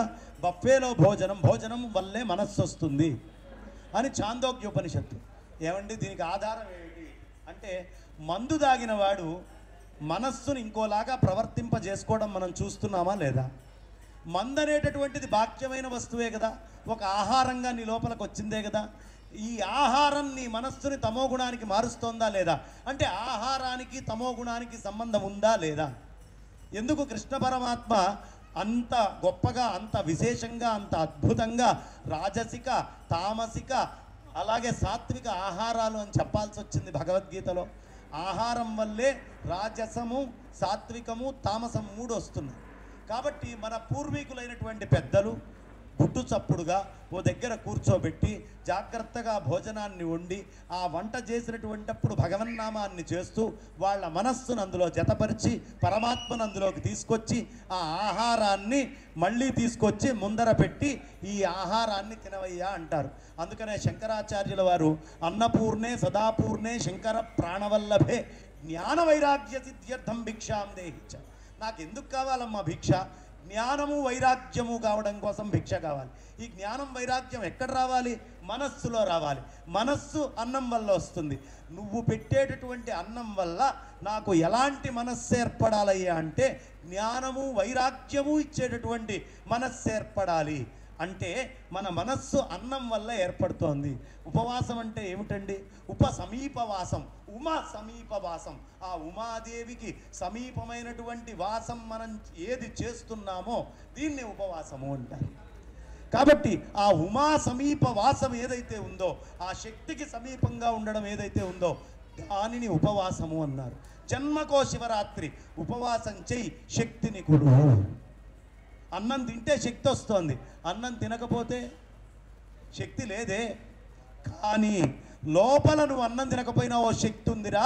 అన్నం తిని నీకు తిన్నదరక్క బయట ప్రపంచాన్ని చూసి ఆ శక్తిని చూడట్లేదు. ఒక్కరోజు అన్నం తినకుండా లోపల ఉన్నటువంటి ఆ శక్తిని గమనించు. ఆ శక్తిని నువ్వు కనుక గమనించావంటే అదే ఉమా. కాబట్టి ఈ ఉమని నువ్వు దర్శించు, ఈ ఉమని నువ్వు పొందు. ఉదయాన్నంతా తపస్సు చక్కగా ఉపవాసం ఉండు, రాత్రి కూడా ఉపవాసం ఉండు. రుద్ర మంత్రాలని తెచ్చుకో, పాపాన్ని దూరం చేసుకో, అస్తులలో శరీరంలో ఉండే పాపాలని పోగొట్టుకో. నువ్వు రుద్రుడివిగా రుద్రుణ్ణి అర్చించు. అప్పుడు నువ్వు పరమాత్మని పొందుతావు. అయ్యా మీరు సిద్ధమా? మీరంతా సిద్ధం చేసుకొని గణపతి పూజ ఎప్పుడు మొదలు పెడతారో అప్పుడు నేను ఆపేస్తాను. చేయండి, మరి సిద్ధం చేసుకోండి. అయిందా? కాబట్టి జాగరణతో పాటు ఇవాళ ఉపవాసంతో పాటు జాగరణ, మనం చేసేటటువంటి జాగరణ ఎలాంటి జాగరణ కావాలండి? పరమాత్మ చింతనతో, పరమాత్మ తత్వముతో కూడినటువంటి జాగరణ కావాలి. అందుకని బ్రహ్మాండమంతా నిండి ఉన్న ఆ మట్టిని తెచ్చుకున్నాం. ఇప్పుడు వాళ్ళు అక్కడ మృత్తులింగం మట్టి కనిపించింది కదమ్మా, ఈ మట్టి ఏమిటి? బ్రహ్మాండమంతా నిండి ఉన్న పరమాత్మని పిండాండంగా చూపిస్తోంది. ఇది ఎవరో కాదు, జీవుడే, నేనే. ఇంకొక రూపంలో మృణ్మయంగా అక్కడ కూర్చొని ఉన్నాను, శివలింగ రూపంలో. కూర్చున్న తర్వాత ఏం చేస్తాం? అభిషేకం చేస్తాం. మరి జలాలు తీసుకొని వెళ్తున్నాం, నీళ్ళని మొత్తము స్వామివారి మీద అభిషేకం చేస్తున్నాం. బ్రహ్మాండంలో ఉన్నటువంటి నీళ్ళన్నీ ఆయనే. ఈ బ్రహ్మాండంలో ఉన్న నీళ్లుగా ఉన్న ఆ స్వామిని మొత్తాన్ని మనం కొలవలేం. కాబట్టి ఈ జీవుడు, ఆ కనిపించేటువంటి పరమాత్మ, ఈ రెండు నీళ్లల్లోనే మాతృగర్భంలో మనం అందరం ఉంటాం. ప్రపంచంలోకెల్లా ద మోస్ట్ ప్యూరెస్ట్ వాటర్ ఎక్కడ ఉంటుందయ్యా అంటే మాతృగర్భంలో ఉంటుంది. మానస సరోవరంలో కూడా లేదు అంత ప్యూర్ వాటర్, అంత కీటోన్ స్ట్రక్చర్ తోటి ఉన్నటువంటి వాటర్. కాబట్టి అలాంటి అద్భుతమైన మాతృగర్భంలో జలం మధ్యలో నువ్వు ఉన్నట్టుగానే ఈ లింగము కూడా జల మధ్యంలో అక్కడ కూర్చొని ఉంది. నీలో ఉన్న మాయని ఇక్కడ గుర్తించు. ఇప్పుడు నీళ్లు తీసుకొని వచ్చి స్వామివారికి నువ్వు అభిషేకం చేస్తూ ఉన్నావు అంటే బ్రహ్మాండంలో ఉన్నటువంటి నీళ్ళన్నిటినీ నువ్వు చేసినట్లే. అదే గాయత్రి మంత్ర అర్థం. ఆ నీళ్లు తీసుకొని అక్కడ చేయడం. ఎప్పుడు వస్తుందయ్యా ఈ నీళ్లు అంటే భూహ్ నుంచే మొదలు పెడతారు. భూమి నుంచే ఆరంభమవుతుంది భూతత్వం. ఓం భూహు, ఓం భువః, ఓం సువః, ఓం మహః, ఓం జనః, ఓం తపః, ఓం సత్యం. భాగవతంలోకి వెళ్దాం. ఇంతింతై వటుడింతై ఇంకింతై నభోవీధిపైనంతై. అట్లా ఆయన నడుచుకుంటూ నడుచుకుంటూ నక్షత్ర సూర్య మండలాలని దాటి ఎక్కడికి వెళ్ళాడండి? సత్యలోకానికి వెళ్ళాడు. సత్యలోకం దగ్గర బొటను వేలు బ్రహ్మకి గుర్తు. ఆ బొటను వేలులోంచి నీళ్ళు వచ్చినాయి, దాన్నే గంగా అన్నారు. ఇప్పుడు మనం చేసేటటువంటి ఈ తపస్సు కూడా ఎక్కడి దాకా వెళ్ళాలి? సత్యలోకం దాకా వెళ్తే అప్పుడు నీ మనస్సు నిర్మలమైనటువంటి గంగా ప్రవాహంలాగా మారుతుంది. యస్య ప్రవాహ విమలాది గంగా. ఆ విమలమయమైనటువంటి గంగ అక్కడి నుంచి ఉద్భవిస్తుంది. జలాలతోటి పూజ చేస్తే మొత్తం బ్రహ్మాండంలో ఉన్న జలాలు పూజ చేసినట్టు. తర్వాత నెయ్యి తీసుకుంటారు. ఈ పాలు పెరుగు ఈ తర్వాత అనేక ఫలరసాలు ఇవన్నీ కూడా ఏమిటి అంటే బ్రహ్మాండమంతా నిండి ఉన్నటువంటి ఓషధులు. ఈ ఓషధులన్నీ పరమాత్మ యొక్క అనుగ్రహమే. కాబట్టి ఓషధులతోటి స్నానం చేయిస్తున్నాం, ఓషధులతోటి నింపేస్తున్నాం, బిల్వపత్రాలు పూలు అన్నీ పెడుతున్నాం, విభూతి తీసుకొస్తున్నాం, భస్మమే అంతా మిగిలేది. నీకు రజనమేనయ్యా. ఈ సృష్టి అంతా ఆఖరికి ఏది కాల్చినా భస్మమే అవుతుంది. ఆ భస్మాన్ని ధరించేటటువంటి వాడివి నువ్వే. ఆ తిరోధానాన్ని మళ్ళీ ఇవ్వడానికి సంహార స్థితిలో భస్మాన్ని మొత్తాన్ని నీ దగ్గర పెట్టుకున్నావు అని చెప్పి భస్మాలతోటి అభిషేకం చేస్తాం. ఆ తర్వాత స్వామివారికి నెయ్యి తీసుకొచ్చి నేతితోటి అభిషేకం చేస్తాం. నెయ్యితోటి అభిషేకం చేయడం ఏంటి? బ్రహ్మాండంలో ఉన్న అగ్నులన్నిటినీ మనం పూజ చేయలేం కాబట్టి అంత నెయ్యి తీసుకొచ్చి ఆ స్వామి మీద పోస్తే బ్రహ్మాండంలో ఉన్న అగ్నులన్నిటినీ ఆరాధించినటువంటి పుణ్యం వస్తుంది. ఆ అగ్నిస్వరూపాన్నంతా కొలిచిన పుణ్యం వస్తుంది. అయిపోయిందా అండి? అగ్ని అంటే గంధం తీసుకొచ్చి రాస్తాం. వాయువుకి ఏమిటి? వాసన. కాబట్టి వాయు స్వరూపంలో గంధము అనేటటువంటిది అక్కడ మనం వాడడం ఏమిటయ్యా అంటే సమస్తమైనటువంటి వాయువుల్ని పూజ చేయడం. ఇక ఆ తర్వాత ఆకాశము. ఇప్పుడు బ్రాహ్మణోత్తములు ఇక్కడ కూర్చొని అద్భుతంగా వాళ్ళందరూ కూడా చక్కగా మనకి మంత్రాలు చదువుతారు. ఆకాశము ఏమిటి? ఆకాశం యొక్క లక్షణం శబ్దము. నమస్తే అస్తు భగవన్ విశ్వేశ్వరాయ మహాదేవాయ త్రయంబకాయ త్రిపురాంతకాయ త్రికాగ్నికాలాయ కాలాగ్నిరుద్రాయ నీలకంఠాయ మృత్యుంజయాయ సర్వేశ్వరాయ సదాశివాయ శ్రీమన్మహాదేవాయ నమః అంటారు. ఈ శబ్దమే ఆకాశము, స్పేస్. బ్రహ్మాండంలో ఉండేటువంటి అన్నీ పూజించినట్టే. అందుకనే ఒక వేద మంత్రాన్ని వాళ్ళ మొత్తం మనం చేసి మనకి బ్రహ్మకి అభేదం అనే బ్రహ్మవిత్ బ్రహ్మైవ భవతి అనే స్థితిని చేయడమే ఇక్కడ అభిషేకం చేయడం. అభిజిల్లగ్నంలో అంధకారంలో ఇది ఎందుకు చేస్తున్నాం? ఏ వేదమంత్రం అండి? తస్మాద్వా ఏతస్మాదాత్మన ఆకాశత్ సంభూత ఆకాశాద్వాయు వాయోరగ్ని అగ్నేరాప అద్భ్య పృథివీ పృథివ్యా ఓషధయ ఓషధీభ్యో అన్నం అన్నాత్ పురుష. ఇది ప్రక్రియ. సర్వవ్యాపకమైన పరమాత్మ నుంచి ఆకాశము, ఆకాశము నుంచి వాయువు, వాయువు నుంచి అగ్ని, అగ్ని నుంచి జలము, జలము నుంచి పృథివి, పృథివి నుంచి ఓషధులు, ఓషధుల నుంచి అన్నము, అన్నము నుంచి జీవుడు. పురుష అంటే జీవుడండి. ఈ జీవుడు ఎక్కడి నుంచి వచ్చాడు? ఇంత ప్రయాణం చేసుకుంటూ వచ్చాడు. కాబట్టి ఇన్నిన్ని దాటుకుంటూ వాడు ఈ భూమి మీదకి వచ్చాడు. కాబట్టి మనమందరము కూడా మళ్ళీ ఇక్కడి నుంచి ఇవన్నీ అందిస్తూ ఆత్మస్థితికి వెళ్ళేటటువంటి ప్రక్రియ ఏదైతే ఉందో దాన్నే అభిషేకము అంటారు. ఈ అభిషేకాన్ని చక్కగా ఆత్మతత్వాన్ని దర్శనం చేసుకుంటూ మనమందరం చేసుకుందాం. ఇవాళ ఇప్పుడు కాసేపట్లో గణపతి పూజ మహన్యాసంతో ఆరంభం కాబోతోంది. సకాలంలో ఇదంతా మనం చేసుకుందామని చెప్తూ ఆ పరమాత్మ మనందరిలోనూ ఉన్నాడు. ఉన్నటువంటి ఆ స్వస్వరూపానుసంధానం మనందరికీ ఆ అనుభూతి కలుగుగాక అని కోరుకుంటూ నా వాణికి విరామాన్ని ఇస్తున్నాను. స్వస్తి.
ఎత్ర యోగేశ్వర కృష్ణో ఎత్ర పార్థో ధనుర్ధర తత్ర శ్రీర్విజయో భూతిర్ధ్రువా నీతిర్మతిర్మమా.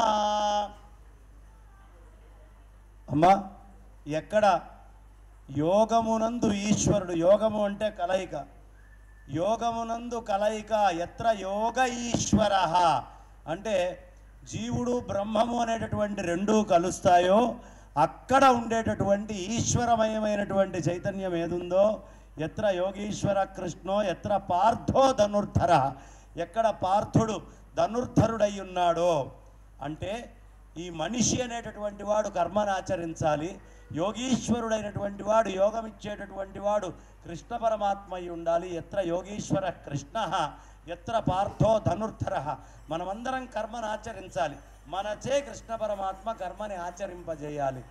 అలా పరమాత్మని నమ్ముకొని ఎవడు కర్మని ఎత్ర యోగీశ్వర కృష్ణో ఎత్ర పార్థో ధనుర్ధర, ఈ రెండు ఎక్కడ ఉంటాయో పరమాత్మని నమ్ముకొని ఎవడు కర్మను ఆచరిస్తాడో తత్ర శ్రీర్విజయో భూతిర్ ధ్రువా నీతిర్ మతిర్మమా అని చెప్తారు. కాబట్టి ఇది మనం ఎప్పుడూ మర్చిపోకుండా గుర్తుంచుకోవాల్సిన అవసరం. ఇక రామాయణంలో రామాయ రామభద్రాయ రామచంద్రాయ వేధసే రఘునాథాయ నాథాయ సీతాయా పతయే నమః. రామాయ, ఎవరిని రామాయ అని పిలిచేది? రామాని దశరథుడు పిలుస్తాడట నోరారా. రామాయ, రామభద్రాయ, మరి రామభద్ర అని ఎవరు పిలుస్తారయ్యా? కౌసల్యాదేవి ఎప్పుడు రాముణ్ణి రామభద్ర అని పిలుస్తుంది. రామచంద్రాయ, ఈ రామచంద్ర అనే శబ్దము కేవలము కైకేయి మాత్రమే పిలిచేది. రామచంద్రమూర్తికి అన్నం పెడుతూ పైన ఉండేటటువంటి చంద్రుణ్ణి చూపించి ఈ చంద్రుడి కోసం ఆయన ఏడ్చినట్టు నటిస్తే రామచంద్ర రామచంద్ర అంటూ ఉండేది. రామచంద్రాయ, రామాయ రామభద్రాయ రామచంద్రాయ వేధసే, ఈ వేధసే అని ఎవరు పిలిచేవారంటే వశిష్ఠుల వారు పిలిచేవారు వేధసే అని. ఆ తర్వాత రఘునాథాయ, ఈ రఘునాథుడు అని ఎవరు పిలిచేవాళ్ళు? అయోధ్య ప్రజలందరూ కూడా రామచంద్రమూర్తిని రఘునాథ రఘునాథ అని పిలిచేవాళ్ళు. రఘునాథాయ, మరి సీతామ్మవారు ఏమని పిలుస్తుందండి? నాథాయ, నాథ నాథ నాథ అని సీతామ్మవారు పిలుస్తుంది. అనుకోకుండా ఒకసారి ఈయన అత్తగారింటికి వెళ్ళాడు. ఎవరితోటి? సీతా అమ్మవారితోటి కలిసి ఆ నేపాలంలోకి వెళ్ళారు. అక్కడ ప్రజలందరూ ఏం పిలుస్తారయ్యా? సీతాయాపతయేమో నమః, మన సీతమ్మ మొగుడురా వచ్చాడు అని ఆ నేపాల ప్రాంతంలో వాళ్ళందరూ పిలుస్తారు. సీతాయాపతయే నమః. ఇలా రామచంద్రమూర్తిని మర్చిపోకుండా ఒక్కసారి ధ్యానం చేసుకోవాలి. కౌసల్యా సుప్రజారామ పూర్వా సంధ్యా ప్రవర్తతే ఉత్తిష్ట నరశార్థూల కర్తవ్యం దైవమాన్హికం. సమయం కూడా కలిసి వచ్చింది కాబట్టి ఇది కూడా ఒక్కసారి మనం చెప్పుకున్నాం. ఇది విశ్వామిత్రుల వారు రామాయణంలో అక్కడ పడుకొని ఉన్నప్పుడు ఆయన చెప్పినటువంటి అద్భుతమైనటువంటి ఘట్టము. యం ప్రవ్రజంతమనుపేతమపేత కృత్యం ద్వైపాయనో విరహఖాతుర ఆజుహావ పుత్రేతి తన్మయతయా తరువోభినేదు తరుత్వం సర్వభూత హృదయం మునిమానతోస్మి. ఇది భాగవతంలో శ్లోకం. ఎందుకు భాగవతము భారతము రామాయణం చెప్పుకోవాలి అంటే ఈ మూడు తెలిసినటువంటి వాడే హిందువు, ఈ మూడు తెలియనటువంటి వాడు హిందువు కాదు. అందుకని సామాన్యులు కూడా, ఇంట్లో ఉండే గృహిణులు కూడా తెలుసుకోవాల్సినటువంటివి ఈ మూడు కాబట్టి ఇవి పారాయణం చేయమన్నారు. ఇక్కడ యం ప్రవ్రజంతమనుపేతమపేత కృత్యం, ఆయన పీఠికాదేవి అనేటటువంటి ఆవిడ గర్భంలో, అంటే వ్యాసుల వారి పత్ని పీఠిక అని పిలుస్తారు. ఆమెలో కడుపు లోపల పరమేశ్వరుడి యొక్క భయానికి అక్కడ గుడ్డు రూపంలో ఉండి భాగవతాన్నంతా ఉన్నట్టుండి పగిలి చిలక బయటికి వచ్చింది. జీవించి ఉన్నటువంటిది ఏది ఇక్కడ నేను భాగవతం చెప్పేటప్పుడు వినటానికి వీలు లేదు అని శాసనం చేశారు మన అమరనాథ గుహల్లో పరమాత్మ. పార్వతి అమ్మవారు ప్రశ్న అడిగింది, ఈయన భాగవతం చెప్పుకుంటూ వెళ్ళిపోతూ ఉన్నాడు. ఈ భాగవతం చెప్పేటప్పుడు ఉన్నట్టుండి పార్వతి అమ్మవారికి నిద్ర వచ్చింది. ఆ నిద్రపోతున్నారు, ఈయన పరమేశ్వరుడు యోగముద్రలో ఉండి చెప్పుకుంటూ వెళ్తున్నారు. అయితే ఆ ఒక గుడ్డు కింద పడ్డదట. ఈ పక్షి భాగవతం చెప్పేటప్పుడు వెళ్ళిపోయింది. ఆ గుడ్డులోంచి పగిలి ఓ చిన్న చిలక బయటికి వచ్చింది. ఈ చిలకే శుకము, చిలకాన్ని శుకము అంటారు. అది ఊ ఊ అంటోందట పార్వతి అమ్మవారు నిద్రపోతే. ఈయన చెప్పుకుంటూ వెళ్ళిపోతూ ఉన్నారు భాగవతం అంతా. ఉన్నట్టుండి చూస్తే పార్వతి నిద్రపోతోంది. ఎవడరా భాగవతం అయినప్పుడు మరి ఊ అంది అంటే ఈ చిలక ఊ అంది. ప్రాణి ఏది వినకూడదని కదా నేను చెప్పింది అని చెప్పి ఆయన ఒక్కసారి ఇలా చూస్తే అది భయానికి లేచి వెళ్ళి వ్యాసుల వారి యొక్క తేజస్సుగా వెళ్ళి వ్యాసపత్ని యొక్క గర్భంలో చేరింది. దానినే శుకము అంటారు. ఆ శుకము 12 ఏళ్ల పాటు ఆ మాతృగర్భంలోనే ఉంది. రామచంద్రమూర్తి సంవత్సరం కాలం ఉన్నాడట, 12 నెలలు కౌసల్య గర్భంలో ఉన్నాడు. కానీ ఈయన ఎంత గొప్పవాడయ్యా అంటే శుకులవారు 12 సంవత్సరాల పాటు కడుపులో ఉన్నాడు, బయటికి రావట్లేదట. బయటికి రాకపోతే వ్యాసుల వారు చెప్పారు బయటికి రా అని. అమ్మో కడుపులో హాయిగా ఉంది, బయటికి వస్తే సంసారం ఉంటుంది. సంసారం అంటే తల్లి తండ్రి భార్య పిల్లలు మిత్రులు రకరకాలుగా ఉంటారు. ఇందులో అల్లుళ్ళని ఈ సంసార సాగరంలో భార్య భర్త అనేటటువంటి మొసళ్ళు, అల్లుళ్ళు కొడుకులు అనేటటువంటి సొరచాపలు, అలాగే కూతుళ్ళు కోడళ్ళు అనేటటువంటి తిమింగళాలు, ఇలా ఇవన్నీ కూడా ఉంటాయ్యా. ఈ సంసారంలో నేను ఉండలేను, నేను రాలేను, నేను కడుపులోనే ఉంటాను అన్నాడు. లేదు లేదు లాభం లేదు, నువ్వు బయటికి రావాల్సిందే. నేను రాను, నేను నీకు హామీ ఇస్తున్నానయ్యా అన్నాడు వ్యాసుల వారు. ఏమి హామీ ఇస్తావయ్యా? నీకు సంసారం అంటదు, నువ్వు ఆనందంగా బయటికి రావచ్చు. నువ్వే సంసారంలో పడి కొట్టుకుంటున్నావు, కడుపులో ఉన్న పిల్లవాడు బయటికి రావాలని ఏడుస్తున్నావు, నువ్వు సంసారంలో రాకుండా ఉండేది నువ్వు నాకేం చెప్తావు పో అన్నాడు. మరి ఏం చేస్తే బయటికి వస్తావురా? కృష్ణ పరమాత్మ అంతటి వాడు వచ్చి నా చెవులో ఉపదేశం చేస్తే, ఆయన నాకు అభయం ఇస్తే నేను బయటికి వస్తా అన్నాడు. అప్పుడు వ్యాసుల వారు కృష్ణ పరమాత్మని ప్రార్థన చేస్తే కృష్ణ పరమాత్మ ఆ పీఠికాదేవి దగ్గరికి వచ్చి వ్యాసుల వారు చూస్తుండగా అభయాన్ని ఇచ్చారు. అప్పుడు ఆయన బయటికి వచ్చాడట. ఎలా వచ్చాడయ్యా అంటే 12 ఏళ్ళు నిండింది, 16 ఏళ్ల పిల్లవాడిగా బయటికి వచ్చాడట. వచ్చి ఆయన ఏ ఉపనయనం చేసుకోవట్లే, ఏం ప్రవ్రజంతం అనుపేతం ఉపనయనం లేకుండా వెళ్ళిపోతున్నాడు. ఉపనయనము అనేటటువంటిది ఎందుకు లేదు అంటే ఆయనకి ఏ కర్మతో సంబంధం లేదు, సంసారమే అంటదు అన్నవాడికి కర్మతోటి సంబంధమే ఉంది. కాబట్టి నీకే కర్మతోటి సంబంధం లేదు అనే విషయాన్ని ఆయన స్పష్టంగా చేశాడు. సంస్కారం ఎప్పుడు కావాలమ్మా? మన ఒంటికి ఇప్పుడే స్నానం చేశాం, మళ్ళీ మురికి పడితే కదా స్నానం చేయాల్సింది. మురికే లేని వాడికి సబ్బెందుకు, స్నానం ఎందుకు? అలా ఏ విధమైనటువంటి కర్మబంధము లేనటువంటి ఈయనకి ఏమీ లేకుండా అనుపేతం ఉపేత కృత్యం నడుచుకుంటూ వెళ్ళిపోతున్నాడట. అలా వెళ్ళిపోతున్నటువంటి కొడుకు మీద అనురాగం కలిగింది వ్యాసుల వారికి. ఆయన ఏం చేసి ప్రవ్రజంతం అనుపేతం అపేత కృత్యం విరహాయనో, ఆయన విరహంతో ద్వైపాయనుడు ఆ వ్యాసుల వారు విరహ ఖాతుర ఆజుహావ ఆయన వెంటబడుతూ పుత్రా పుత్ర పుత్రేతి తన్మయతయ పుత్రా పుత్ర అని అరుస్తున్నాడట. ఈయన తండ్రి లేదు ఏం లేదు, దిగినవాడు దిగినట్టు నడుచుకుంటూ వెళ్ళిపోతున్నాడు. తన్మయతయ ఆయన అలా అరుస్తూ ఉంటే పుత్రా పుత్ర అని కొడుకు సమాధానం ఇవ్వట్లేదట. మరి ఎవరు సమాధానం ఇస్తున్నారంటే చెట్లు మళ్ళీ తిరిగి అరుస్తున్నాయట, హా హా అని. ఇదేమిట్రా, నేను కొడుకుని తలుచుకుంటూ ఉంటే చెట్లు అరుస్తున్నాయంటే తమ్ సర్వభూత హృదయం మునిమానతోస్మి, ఆయనే చెట్లల్లో పుట్లల్లో అంతటా వ్యాప్తి చెందిన ఆత్మస్థితిలో ఉన్నాడు కాబట్టి ఆయన్ని పిలుస్తుంటే చెట్టు దానిని అభేదం అనుకోకుండా అవి హా హా అని అరుస్తున్నాయి. చెట్లు ఎందుకు అరిచినాయండి అంటే, వ్యాస ఏమిటయ్యా నువ్వు నీ అన్యాయం, చతుర్వేదాలని విభజన చేసావు, బ్రహ్మసూత్రాలు రాశావు, అష్టాదశ పురాణాలని రాశావు, ఇన్ని రాసినా ఇంకా నీకు వ్యామోహం పోలేదు, పుత్ర పుత్ర అంటున్నావు. జడమైనటువంటి చెట్లం మేము, మాకు పుట్టినటువంటి పిల్లల్ని నా కూతురు నా కొడుకు అని మేమే తలుచుకోము, ఇన్ని రాసి నువ్వు తలుచుకుంటావేమిటయ్యా? పుత్రేతి తన్మయతయ తర్వోభినేదు ఎందుకు తమ్ సర్వభూత హృదయం మునిమానతోస్మి. ఆయన పూర్ణమైనటువంటి వైరాగ్యంతో వెళ్ళిపోతున్నాడట. ఆయన వెళ్ళేటప్పుడు పక్కనే ఉన్నటువంటి సరస్సులో చక్కగా అప్సరసలు స్నానం చేస్తున్నారట. ఈ శుకులవారు నడుచుకుంటూ వెళ్తున్నప్పుడు అప్సరసలు ఎవరు కదల్లా, వాళ్ళు హాయిగా స్నానం చేసుకుంటున్నారు, వాళ్ళు అలాగే బట్టలు విప్పున్నారు, స్నానం చేస్తున్నారు. వ్యాసుల వారు వచ్చేటప్పటికి అందరూ బట్టలు కప్పేసుకున్నారట.